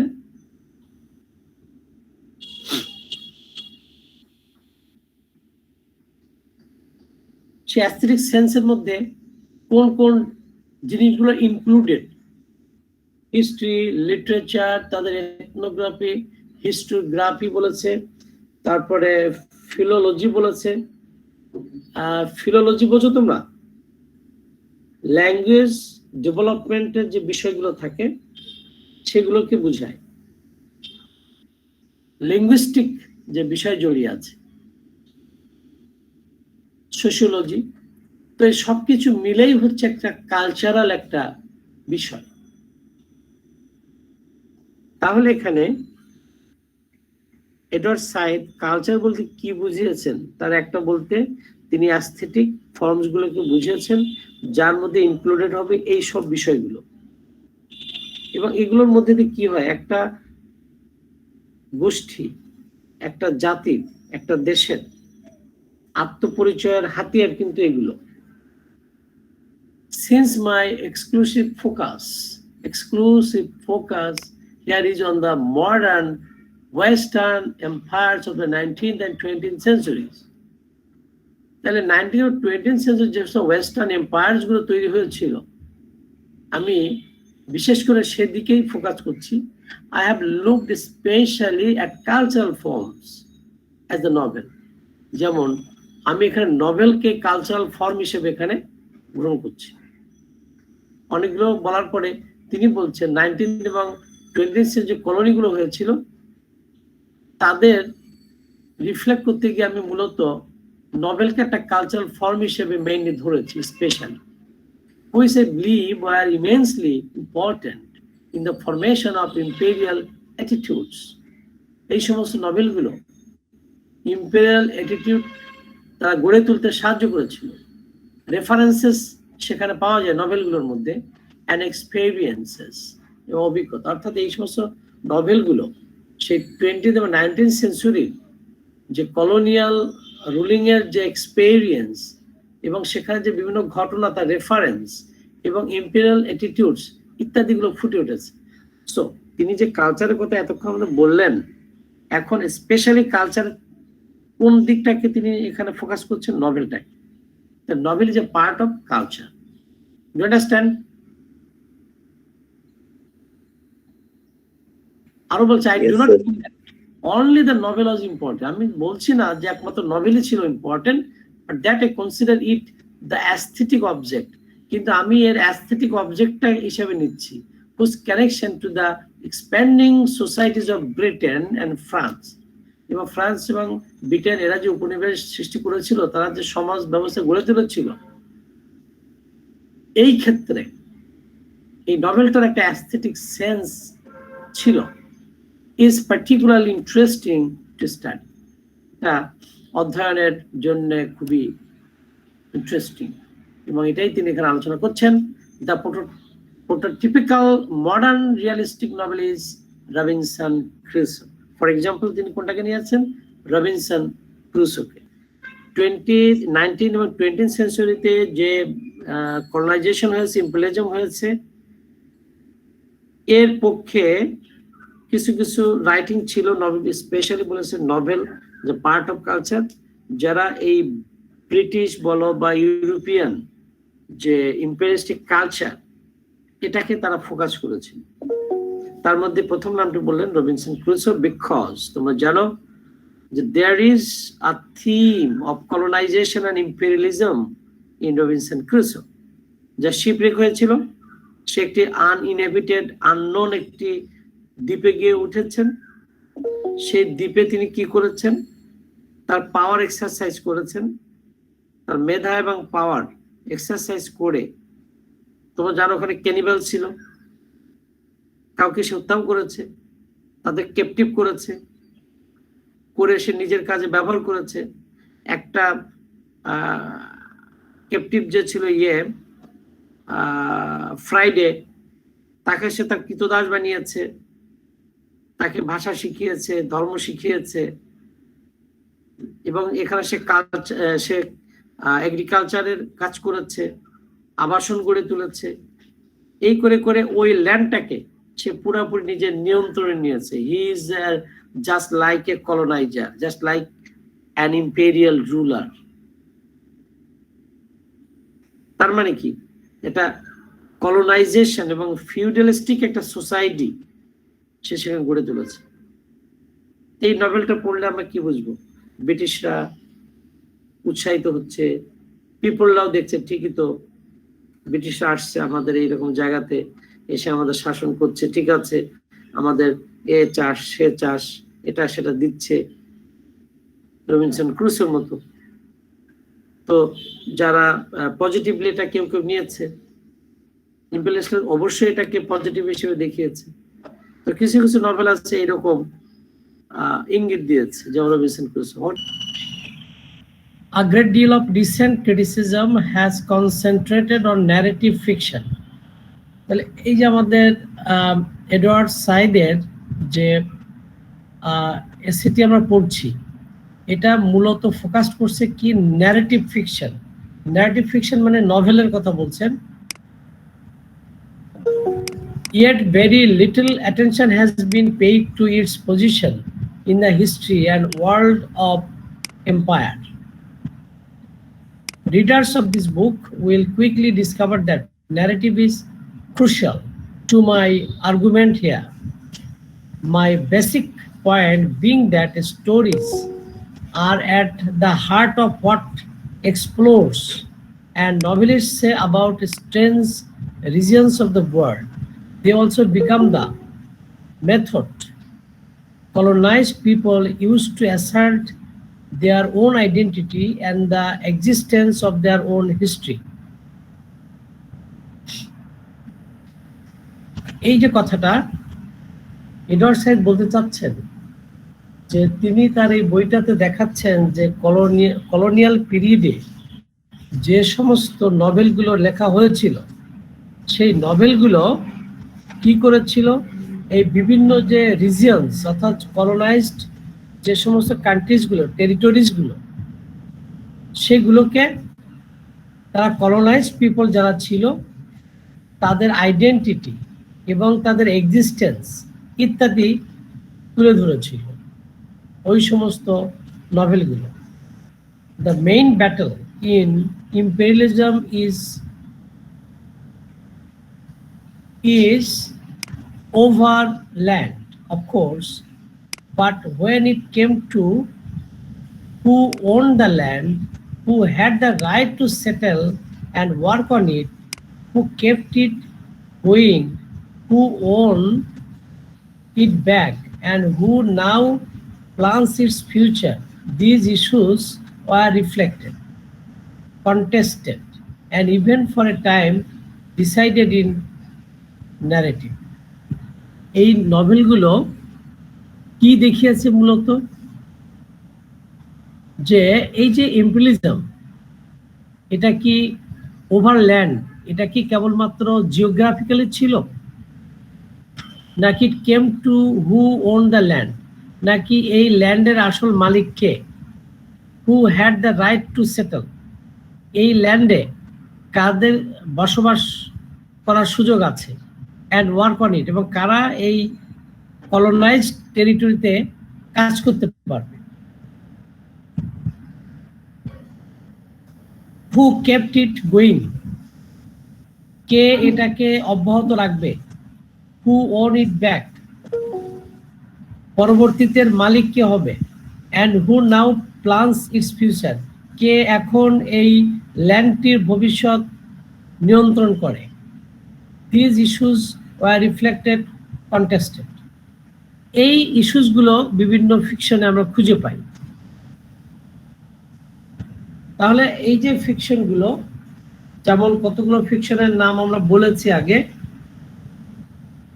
এই টেক্সটটা অর্থাৎ সাইদের এই টেক্সটায় যে সমস্ত নভেলের নাম করা হয়েছে, যারা এই ন্যারেটিভস গুলো আমরা বলছি বারবার, সেই ন্যারেটিভস গুলো আমি আরেকবার বলি তোমাদের। যেমন 1 নম্বর বলেছে রবিনসন ক্রুসোর, ড্যানিয়েল ডিফোর রবিনসন ক্রুসোর কথা বলেছে। চার্লস ডিকেন্সের গ্রেট এক্সপেকটেশনস এর কথা বলেছে। জোসেফ কনরাডের একটি নভেল নস্ট্রোমো, তার কথা বলেছেন। আরো কয়েকটি নভেল এখানে আছে যেটা তোমরা শোনো নাই বা পড়ো নাই, তোমাদের সিলেবাসেও থাকবে না, তার কয়েকটা নাম তোমরা একটু লিখে রাখো, কারণ এই নভেল নিয়ে যদি কথা আছে এগুলো তোমাদের লিখতে হবে।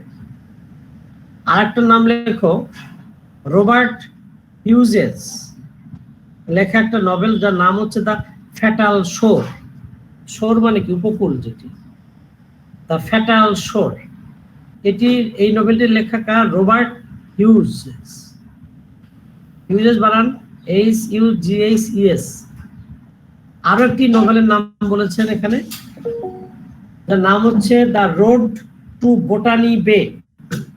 দ্য রোড টু বোটানি, তারপরে বে, BAY, বোটানি বে। এটা লিখেছে পল কার্টার, PAUL, পল কার্টার, CRTR। এই নোভেলস এর নামগুলো বারবার উঠে আসছে। Here Said tells us about the subject matter that various narratives describe which were written during the colonial ruling. একজন ক্রিটিক্স বলেছে কি, যে nations themselves are narrations, কারণ ওই সমস্ত নেশনস গুলোই একটি subject matter of narration itself. The power to narrate or to block other narratives, অন্য ন্যারেটিভসকে ব্লক করে দেওয়া, অথবা ন্যারেশনের যে নভেলের যে art of narration, from forming and emerging, from forming, তাহলে অন্য যে ন্যারেটিভসের উৎপত্তি হবে, is very important to culture and imperialism. তো কালচার এবং ইম্পেরিয়ালিজমের ক্ষেত্রে যে সমস্ত নভেলিস্টরা ন্যারেট করেছেন তাদের নভেলে, এগুলো খুবই গুরুত্বপূর্ণ, and constitute one of the main connection between them. এই যে ইম্পেরিয়ালিজম এবং কালচারের মধ্যে যে রিলেশন, সেইটা বোঝার ক্ষেত্রে এই নভেলিস্টদের যে আর্ট অফ ন্যারেশন, এটা গুরুত্বপূর্ণ। Most important the grand narratives of emancipation and enlightenment, যে সমস্ত নভেলগুলো খুব গ্র্যান্ড বলা হচ্ছে, যারা ইমানসিপেশন এবং এনলাইটেনমেন্টের কথা বলেছে, তারা সেই ন্যারেটিভসগুলো mobilised people in the colonial world to rise up তো সাইদের নভেলগুলো মূলত কলোনাইজড পিপলদের ইমানসিপেশনের কথা বলেছে, ফ্রিডমের কথা বলেছে এবং তাদের এনলাইটেনমেন্টের কথা বলেছে।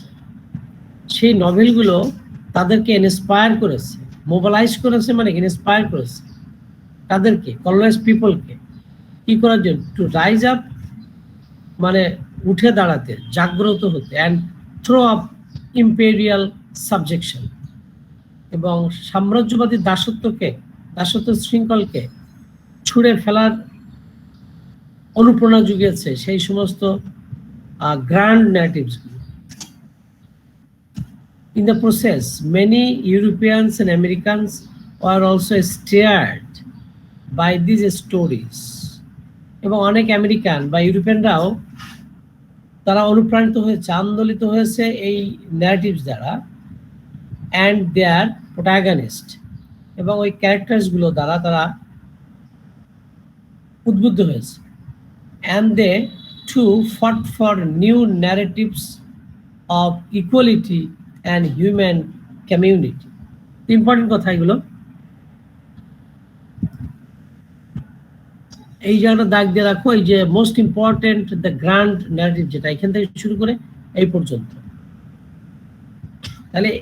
তাহলে কি বলছেন যে শুধুমাত্র যে কলোনাইজড পিপলরা এনকারেজড হয়েছিল তা না, ইভেন কিছু ইউরোপিয়ান বা আমেরিকানস ব্যক্তিও ছিলেন যারা এই সমস্ত ফিকশনের যে সমস্ত ক্যারেক্টার বা যে স্টোরিগুলো তুলে ধরা হয়েছে তাদের মধ্যেও প্রভাব ফেলেছিল।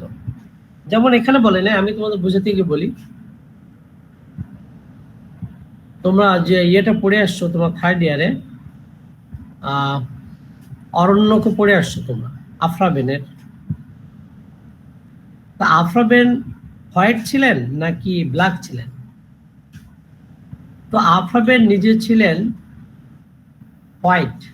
হোয়াইট রুলারদের তিনি বিলং করতেন। বাট তিনি কি হয়েছেন, নিজের এই যে নভেলিস্ট নিজেই কিন্তু ওখানকার যে অরণ্যকর যে ক্যারেক্টার প্রোটাগনিস্ট তার কথা ভাবো, বা ওখানে যে ব্ল্যাকদের উপরে যে সমস্ত অত্যাচার হয়েছে সেটা এখানে তুলে ধরেছে। তার এভাবে দেখো যে একজন, আবার আমি আর একটা বলেছি তোমাদের, প্যাসেজ টু ইন্ডিয়া এর রাইটার কে? ফরস্টার। M Forster. তিনি কোন দেশি?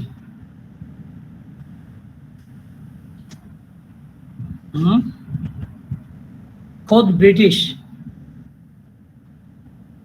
একজন ব্রিটিশ রাইটার।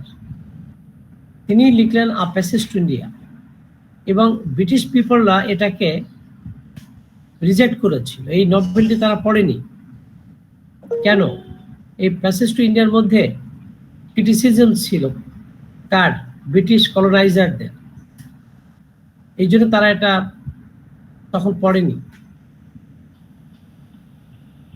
তাহলে দেখো যে এই ধরনের যে সমস্ত ভালো নভেলগুলো ছিল, যেটাকে উনি বলেছেন grand narratives,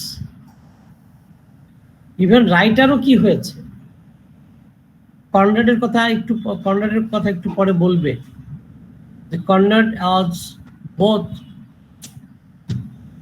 imperialist and anti imperialist.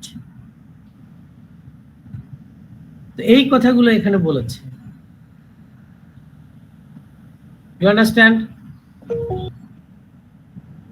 In time, আমরা এখান থেকে দেখবো, in time culture comes to be associated. তোমরা শেক্সপিয়ারের টেম্পেস্ট যেন তোমরা পড়েছো কেউ? The Tempest? না স্যার। না স্যার। ওই টেম্পেস্ট তোমরা যখন পড়বে ওখানে দেখবে ওখানে থিম অফ কলোনাইজেশন আছে। ওখানের যে মূল চরিত্র স্প্যারো, সে একটা নিউ আইল্যান্ডে গিয়েছিলেন। সেই আইল্যান্ডে ছিল একটা উইচের অধীনে। সেই উইচকে তিনি পরাস্ত করে ওই আইল্যান্ডই তার পুরো হাতে নিয়ে নেয়, এবং ওই উইচটার ছেলে যে ক্যালিবেন তাকে তার দাস বানায়। ওখানে একটা সুপারন্যাচুরাল স্পিরিট ছিল, তাকে দাস বানায়, এবং 12 বছর ধরে তিনি সেটাকে তার অধীনে রেখেছিলেন। সো আমরা আরেকটা কথা বলি, বেকনের, ফ্রান্সিস বেকন তোমরা পড়েছো, তোমাদের একটা ইয়ে ছিল মনে হয় যেটা পড়ানো, আমি তো পড়াইনি মনে হয় বিশেষ করে, একটা এসে ছিল তার নাম ছিল অফ প্লান্টেশন, ছিল মনে হয়। জি স্যার ছিল। স্যার তো অফ প্লান্টেশনে কি বলেছিল?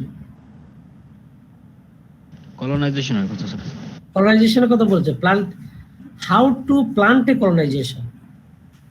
বেকন ওখানে টিপস দিয়েছে যে একটা ল্যান্ডকে যদি ব্রিটিশের কলোনি বানাতে হয় তাহলে কোন প্রক্রিয়ায়, কোন মেথড নিলে, কি কি করলে সেখানে স্মুথলি একটা নতুন প্লান্টেশন করা যাবে, মানে কলোনাইজেশন তৈরি করা যাবে।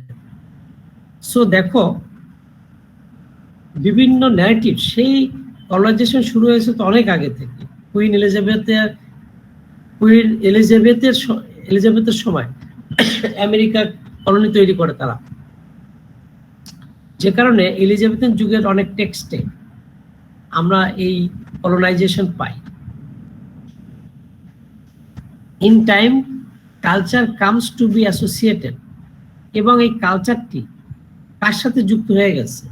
এই ইম্পিরিয়ালিজমের সাথে, often aggressively with the nation of the or the state. অর্থাৎ যে জাতিটি, যে নেশনটি, যেমন ব্রিটিশকে ধরি, তার সাথে যুক্ত হয়ে গেছে কারা? কালচারটি। Culture includes all the practices, যেমন আর্টস অফ ডিসক্রিপশন, এই যে ন্যারেটিভস, যেগুলো ন্যারেটিভস, নভেলস, এবং আরেকটু পরে তিনি বলবেন পার্টিকুলারলি নভেল বা ন্যারেটিভস গুলোকে তিনি মেইন ফোকাস করেছেন, পার্ট অফ কালচার। কমিউনিকেশন,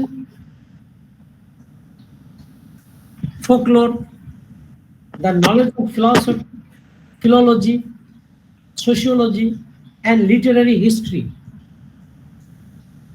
একত্রে এটা কালচার। আর আমাদের অথর তিনি নিজে emphasise the rise of narratives in regular literature, এটাকেও তিনি গুরুত্বপূর্ণ পার্ট হিসেবে দেখেছেন। তো এই কালচারটি কার সাথে সম্পৃক্ত হয়েছে? ওই নেশনটির সাথে, যেমন ইংল্যান্ড, যে কি করতে গেছে? কলোনাইজ করেছে। This differentiates us from them, এইটা কি করে দিয়েছে? দুটোকে আলাদা করে দিয়েছে। এটা ব্যাখ্যাটা কাশ, almost always with some degree of xenophobia. মানে জেনোফোবিয়া বলতে এখানে বোঝানো হয়েছে যে এই যে দুইয়ের মাঝে যে দূরত্ব, দ্বান্দ্বিক যে রূপটি, এবং এটা বলছে সবসময় এই ধরনের দ্বান্দ্বিক জিনিসটা ছিল। কার সাথে কার দ্বন্দ্ব? আসের সাথে দেমের। আস এবং দেমের ব্যাখ্যাটা আমরা করেছি। আস আর দেম মানে কি? আজ বলতে ইংল্যান্ড কে বোঝাচ্ছে, আর দেম বলতে কলোনাইজার্স।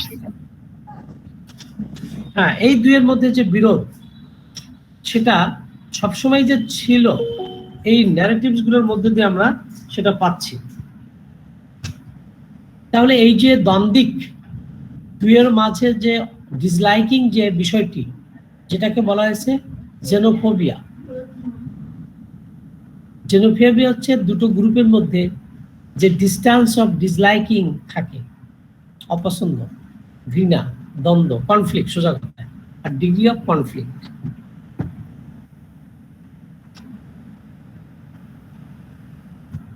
তাহলে আমরা যখন এই সময়ের কালচার বা আমরা ন্যারেটিভস গুলো দেখি, তাহলে এই দ্বান্দ্বিক রূপটি দেখতে পারি। Culture in this sense is a source of identity. তাহলে এই দৃষ্টিকোণ থেকে দেখলে এটা একটা সোর্স অফ আইডেন্টিটি অ্যান্ড আর রাদার কমব্যাটিভ ওয়ান। কমব্যাট মানে কি? যুদ্ধংদেহী ভাব, দ্বান্দ্বিক। এবং এই আইডেন্টিটিটা দ্বান্দ্বিক ছিল। কেন দ্বান্দ্বিক ছিল? একদিকে কলোনাইজার্স, আরেকদিকে কলোনাইজড, এদের মধ্যে। As we see in recent returns to culture and tradition. Recent বলতে বর্তমান সময়ের কথা বলেছে, অর্থাৎ সাইদ যখন লিখেছেন সেই সময় বলছেন রিটার্নস টু কালচার, মানে নিজেদের সে আইডেন্টিটি সেইখানে যে ফিরে আসা।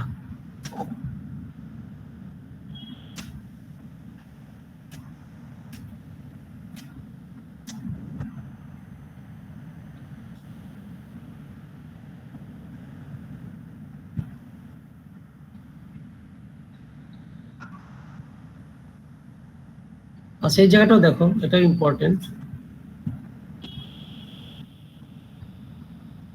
দিস রিটার্ন, ফিরে আসা বলতে আমরা কি বুঝেছি? আমাদের নিজস্ব কালচারে, নিজস্ব যে ট্র্যাডিশন, এটাতে ফিরে আসা। যেন আমাদের কথা বলি, যে আমরা কিন্তু আমাদের যে নিজেদের যে বাঙালি যে কালচার এবং ট্র্যাডিশন, এইটাকে আমরা কিন্তু ধরে রেখেছি।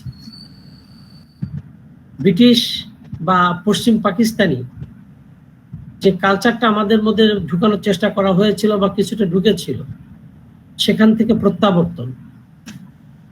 These returns accompany rigorous course of intellectual and moral behavior, এবং এর মধ্যে আমাদের যে ইন্টেলেকচুয়াল এবং মরাল আচরণগুলো এর সাথে কঠোরভাবে সম্পৃক্ত, এবং এটা oppose to the permissiveness associated with such relatively liberal philosophies as multiculturalism and hybridity.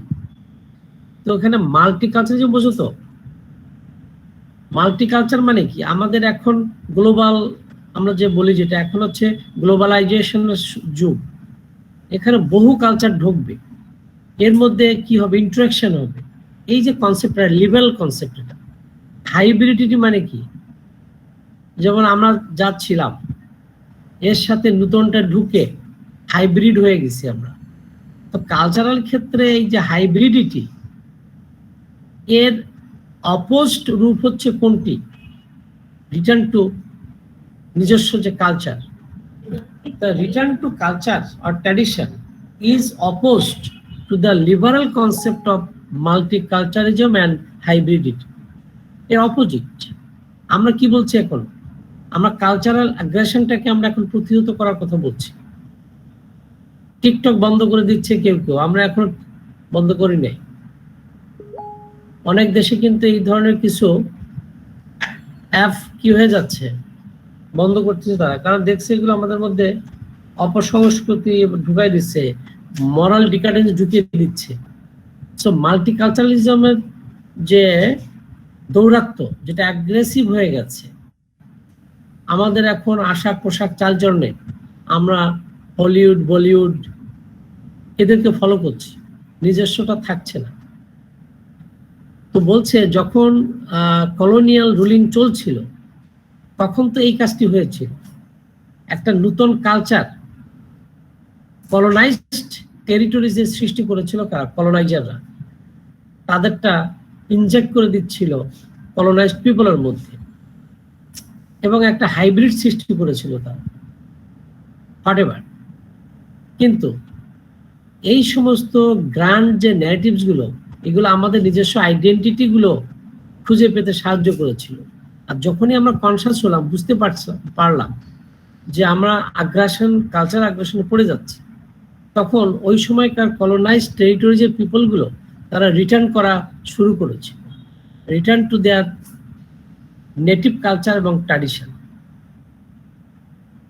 তো এই জন্য বলছে, in the formerly colonised world these returns have produced varieties of religious and nationalist fundamentalism, যে কারণে কলোনাইজড যে সমস্ত টেরিটরিজ গুলো, সেখানে কিছু তারা নতুন মতবাদ তৈরি করেছে। একটা কেউ কেউ রিলিজিয়াস দিক তুলে ধরেছে, এবং কেউ কেউ আবার ফান্ডামেন্টালিজমের দিকে চলে গেছে। কিছু কিছু আমাদের ন্যারেটিভ ছিল, কিছু কিছু ডিসকোর্সেস ছিল, যারা কিন্তু ইম্পেরিয়ালিজমকে, ইম্পেরিয়াল অ্যাকুইজিশনকে ফুয়েল জুগিয়েছিল। ফুয়েল জোগানো মানে কি? ইন্সপায়ার করা। যেমন বলছে আফ্রিকাতে 19th সেঞ্চুরিতে যে সমস্ত ইম্পেরিয়ালিজম হয়েছিল তাকে উৎসাহিত করেছিল অনেকগুলো ন্যারেটিভস। এরপরে আমরা পড়ি, দেখো, in thinking of Carlyle or Ruskin or even of Dickens and Thackeray, critics have often, I believe, relegated these writers' ideas about colonial expansion, অর্থাৎ কলোনাইজেশনটাকে এক্সপ্যানশন করার জন্য এই সমস্ত রাইটার্সরা মোর অর লেস তারা এই উদ্বুদ্ধকরণের ক্ষেত্রে তাদের লেখাগুলো ভূমিকা রেখেছিল।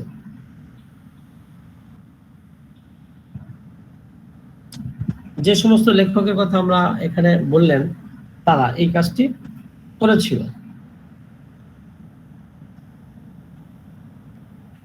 এবং এই যে এরা কিন্তু বিখ্যাত রাইটার ছিলেন, কার্লাইল, রাস্কিন, এরা খুব নামকরা ছিলেন, এমনকি ডিকেন্স আমাদের এবং থ্যাকারি, এরা এদের চিন্তাগুলো কি করেছিল, রিলিগেট করেছিল।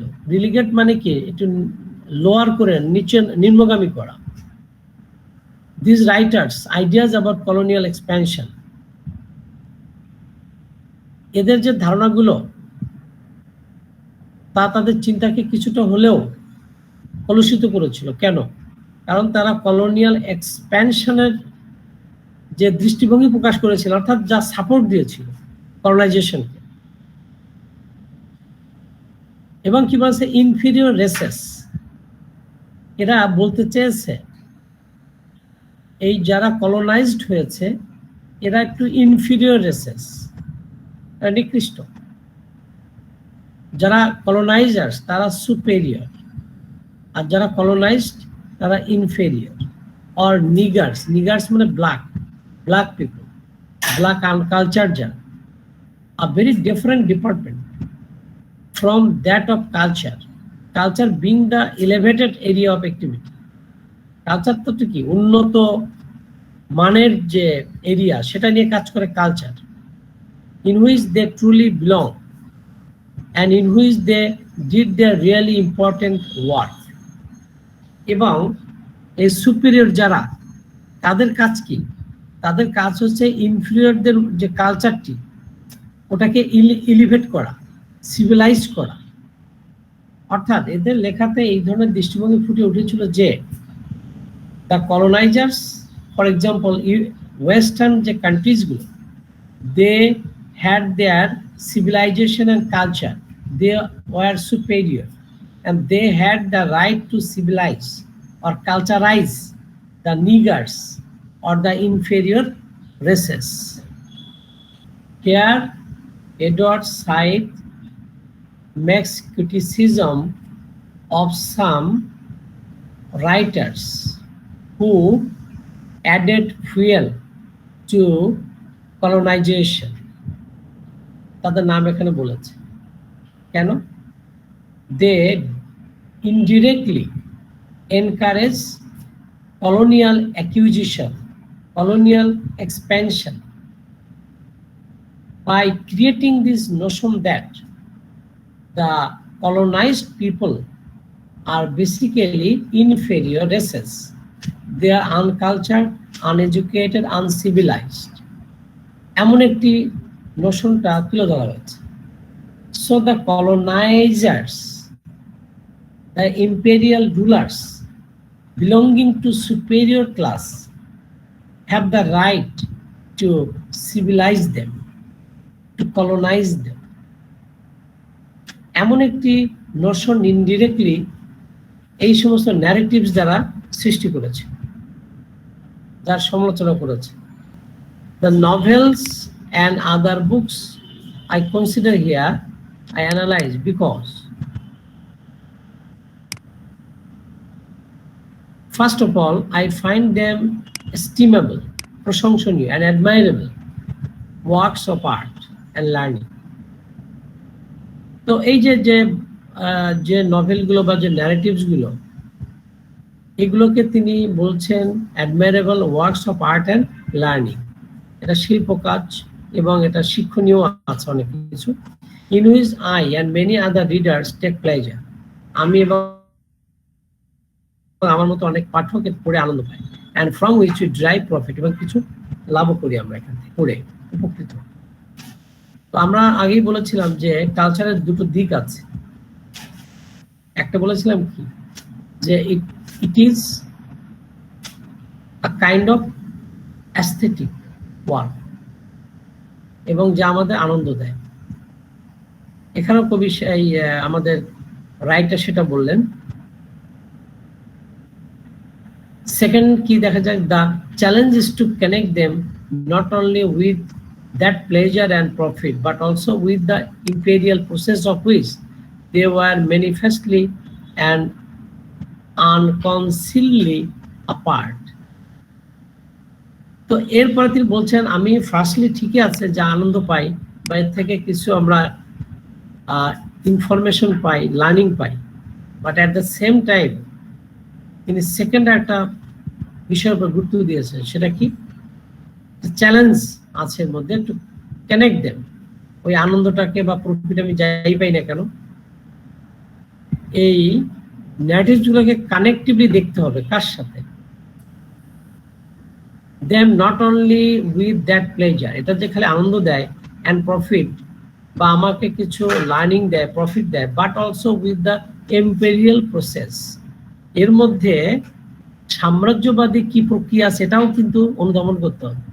হুইচ দে ওয়ার ম্যানিফেস্টলি, দে মানে নভেলগুলো, ম্যানিফেস্টলি মানে প্রকাশ করে, অ্যান্ড আনকনসিলডে মানে সরাসরি, কনসিলি মানে কি যেটা গোপন থাকে, আনকনসিল মানে যেটা গোপন না, apart rather than condemning or ignoring their participation in what was an unquestionable reality in their societies. I suggest that what we learn about this hitherto ignored aspect actually and truly enthonics our reading and understanding of them. তিনি কি বলছেন? তিনি যে শুধু আনন্দ পাচ্ছেন বা profit, একটা কথা তিনি বলবেন, আমাদের একটা টার্ম তিনি ইউজ করেছেন, তিনি বলছেন কন্ট্রাপান্টাল রিডিং করতে হবে এই সমস্ত ন্যারেটিভস গুলোকে। কন্ট্রাপান্টাল মানে কি জানো শব্দটি? এর মানে যার মধ্যে দুই বা ততোধিক নোশন থাকে, ধারা থাকে, একমুখী না, যার মধ্যে কন্ট্রাস্টেড আরো কিছু, more than one, that is two, আর মোর দ্যান টু টোনস থাকে, টিউনস থাকে যার মধ্যে, সেটা।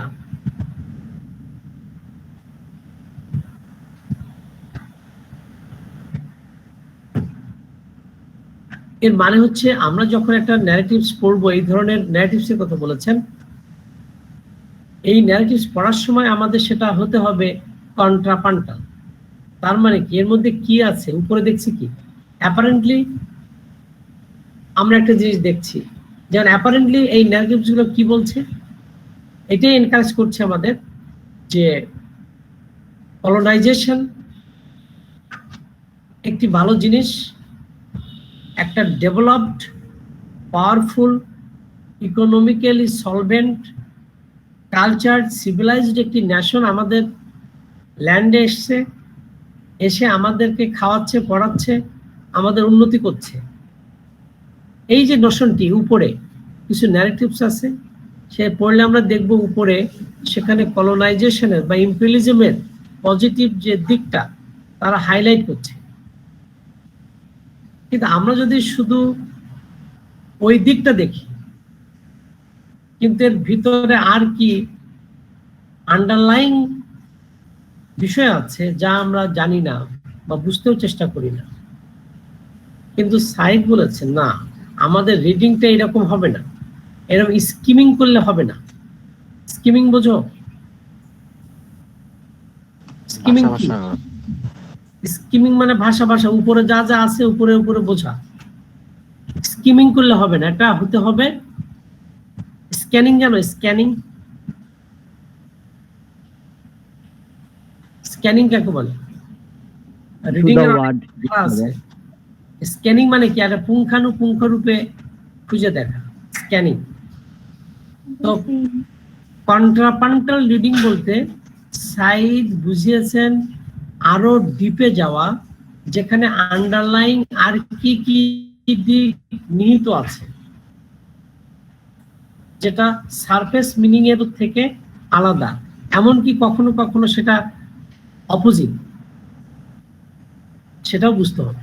যেমন জোসেফ কনরেডের নভেলে পড়লে তুমি যদি খালি একটি দিক দেখো তাহলে মিস করবে, যে কি এটা কলোনাইজেশন অ্যাডমিরেশন করেছেন, তা না। শুধু একদিকে যেমন নস্ট্রোমো অথবা হার্ট অফ ডার্কনেস, তোমরা এই দুটো নোভেল জোসেফ কনরেডের, একদিকে দেখবে তোমরা কি যে সারফেস লেভেলে এখানে কলোনাইজেশনের প্রশংসা আছে, বাট ডিপে গেলে তুমি দেখবে যে ওর মধ্যে অ্যান্টি কলোনিয়াল, অ্যান্টি ইম্পেরিয়ালিস্টিক অনেক বিষয় নিহিত আছে।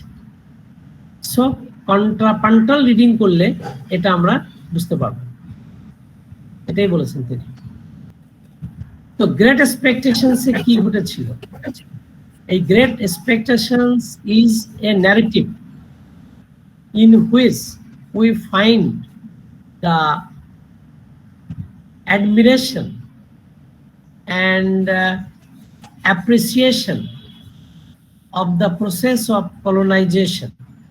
ইংল্যান্ড যে কলোনিগুলো করেছিল, স্পেশালি অস্ট্রেলিয়ার কথা এখানে আছে, অস্ট্রেলিয়াতে ইংল্যান্ড কলোনি করেছিল, গ্রেট এক্সপেকটেশনস সেটির উল্লেখ আছে। তো ওখানে বলবে একটা নভেল, এই নভেলটার মূল চরিত্র ছিল পিপ, এখানে নাম আছে দেখো পিপ, এই যে পিপ হচ্ছে মূল চরিত্র নায়ক। এই পিপ, এখানে একটা ক্যারেক্টার আছে দেখো, অ্যাবেল ম্যাগুইচ, এই যে ম্যাগুইস দেখেছ একটু নিচে, ম্যাগুইস। এই ম্যাগুইসকে একবার যখন পিপ ছোট ছিল তখন ম্যাগুইসকে হেল্প করেছিল, তার হাতে যে হাত পড়া ছিল ওই শিকল কাটার ক্ষেত্রে ভয় করেছিল। অ্যাবেল ম্যাগুইস পরবর্তীতে পিপ যখন, এই যে পিপের প্রতি সে কৃতজ্ঞ ছিল, ছোট একটা ছেলে তাকে কিভাবে হেল্প করেছিল, এই পিপকে সে পরবর্তীতে অস্ট্রেলিয়া এসেছিল, সেখানে তাকে আগে কি করতো, কলোনাইজাররা নিজের দেশের মানুষ যারা অন্যায় কাজ করত তাদেরকে শাস্তি হিসেবে পাঠাই দিত ওই এক্সোটিক কান্ট্রিতে, অর্থাৎ কলোনাইজ টেরিটরিতে পাঠাই দিত শাস্তি হিসেবে। তো এই ম্যাগুইসকে পাঠানো হয়েছিল অস্ট্রেলিয়ার হোয়াইট কলোনিতে তার রেকটিফিকেশনের জন্য, এবং সে সেখানে গিয়ে কাজ করবে। তো ম্যাগুইস সে অস্ট্রেলিয়া হোয়াইট কলোনিতে গিয়ে সেখানে যে আয় ইনকাম করে সেই টাকা পাঠাই দিত কাকে, পিপকে। কিন্তু পিপকে সরাসরি না, একজন লয়ার ছিল, সেই লয়ারকে টাকা দিত ম্যাগুইস। কেন? পিপের লেখাপড়া এবং তাকে মানুষ করার জন্য। একদিন যে তাকে সেভ করেছিল, কিন্তু পিপ জানতো না। পিপ জানতো যে এক মহিলা, মিস হেভিসাম নাম আছে, এই যে মিস হেভিসাম, মিস হেভিসাম তাকে সাহায্য করতে, এই সে জানতো, কারণ তার মেয়ের সাথে তার বিয়ে হওয়ার কথা ছিল। কিন্তু আসলে হেভিসাম না, হেল্পটা করতো ম্যাগুইস। তো আমাদের স্টোরিটা আমাদের মূল ফ্যাক্টর না, রাইটার এটাকে উল্লেখ করেছেন এই কারণে যে ব্রিটিশ তৎকালে যে ইম্পেরিয়ালিজম চালাচ্ছিল, ফর এক্সাম্পল অস্ট্রেলিয়াতে, সেটা পক্ষে ছাপাই দিয়েছেন ডিকেনসন ওই নভেলটি, বুঝতে পেরেছ? এবং সে আর ফিরতে পারবে না, সে ওখানেই যে তার পেনাল্টি হয়েছে ওখানেই তাকে থাকতে হবে, সে আর মেট্রোপলিটন সিটিতে অর্থাৎ ইংল্যান্ডে ফিরতে পারবে না। এই যে কলোনাইজাররা, ইম্পেরিয়াল রুলাররা এভাবে যে কাজ করেছে, একদিকে তাদের রেকটিফিকেশন, তাদের পেনাল্টি দেওয়া, শাস্তি, অন্যায় করলে শাস্তি হিসেবে ওই কলোনিতে পাঠানো, এই যে কার্যকলাপগুলোকে ডিকেনসন ইনডিরেক্টলি সাপোর্ট করেছেন এই নভেলটার মাধ্যমে। আমি বুঝাতে পেরেছি? আচ্ছা, আরো দুটো দেখো এই নভেলগুলোর নাম যেটা আমি তোমাদের বলেছিলাম, দেখো এখানে রবার্ট হিউজেস ম্যাজেস্ট্রিয়াল যে একটি নভেল বলেছে, দ্য ফ্যাটাল শোর, এটাও কলোনাইজেশনের উপরে রচিত। আর একটা বলেছে পল ক্যাটার্স ব্রিলিয়ান্টলি স্পিকুলেটিভ নভেল যার নাম দ্য রোড টু বোটানি বে। They reveal a vast history of speculation about an experience of Australia, a white colony like Ireland, in which we can look at Magwitch and Dickens not as mere coincidental references in that history, but as participants in it through the novel and through a much older and wider experience between England and its overseas territories. এই নভেলগুলোতে আমরা ইংল্যান্ডের সাথে overseas টেরিটরিজের মধ্যে যে colonisation হয়েছিল সেই এক্সপেরিয়েন্সটা, সেই পিকচারটি আমরা পাই, যা আলটিমেটলি ইম্পেরিয়ালিজমকেই এনকারেজ করেছিল এবং সাপোর্ট দিয়েছিল এই সমস্ত ফিকশনগুলো।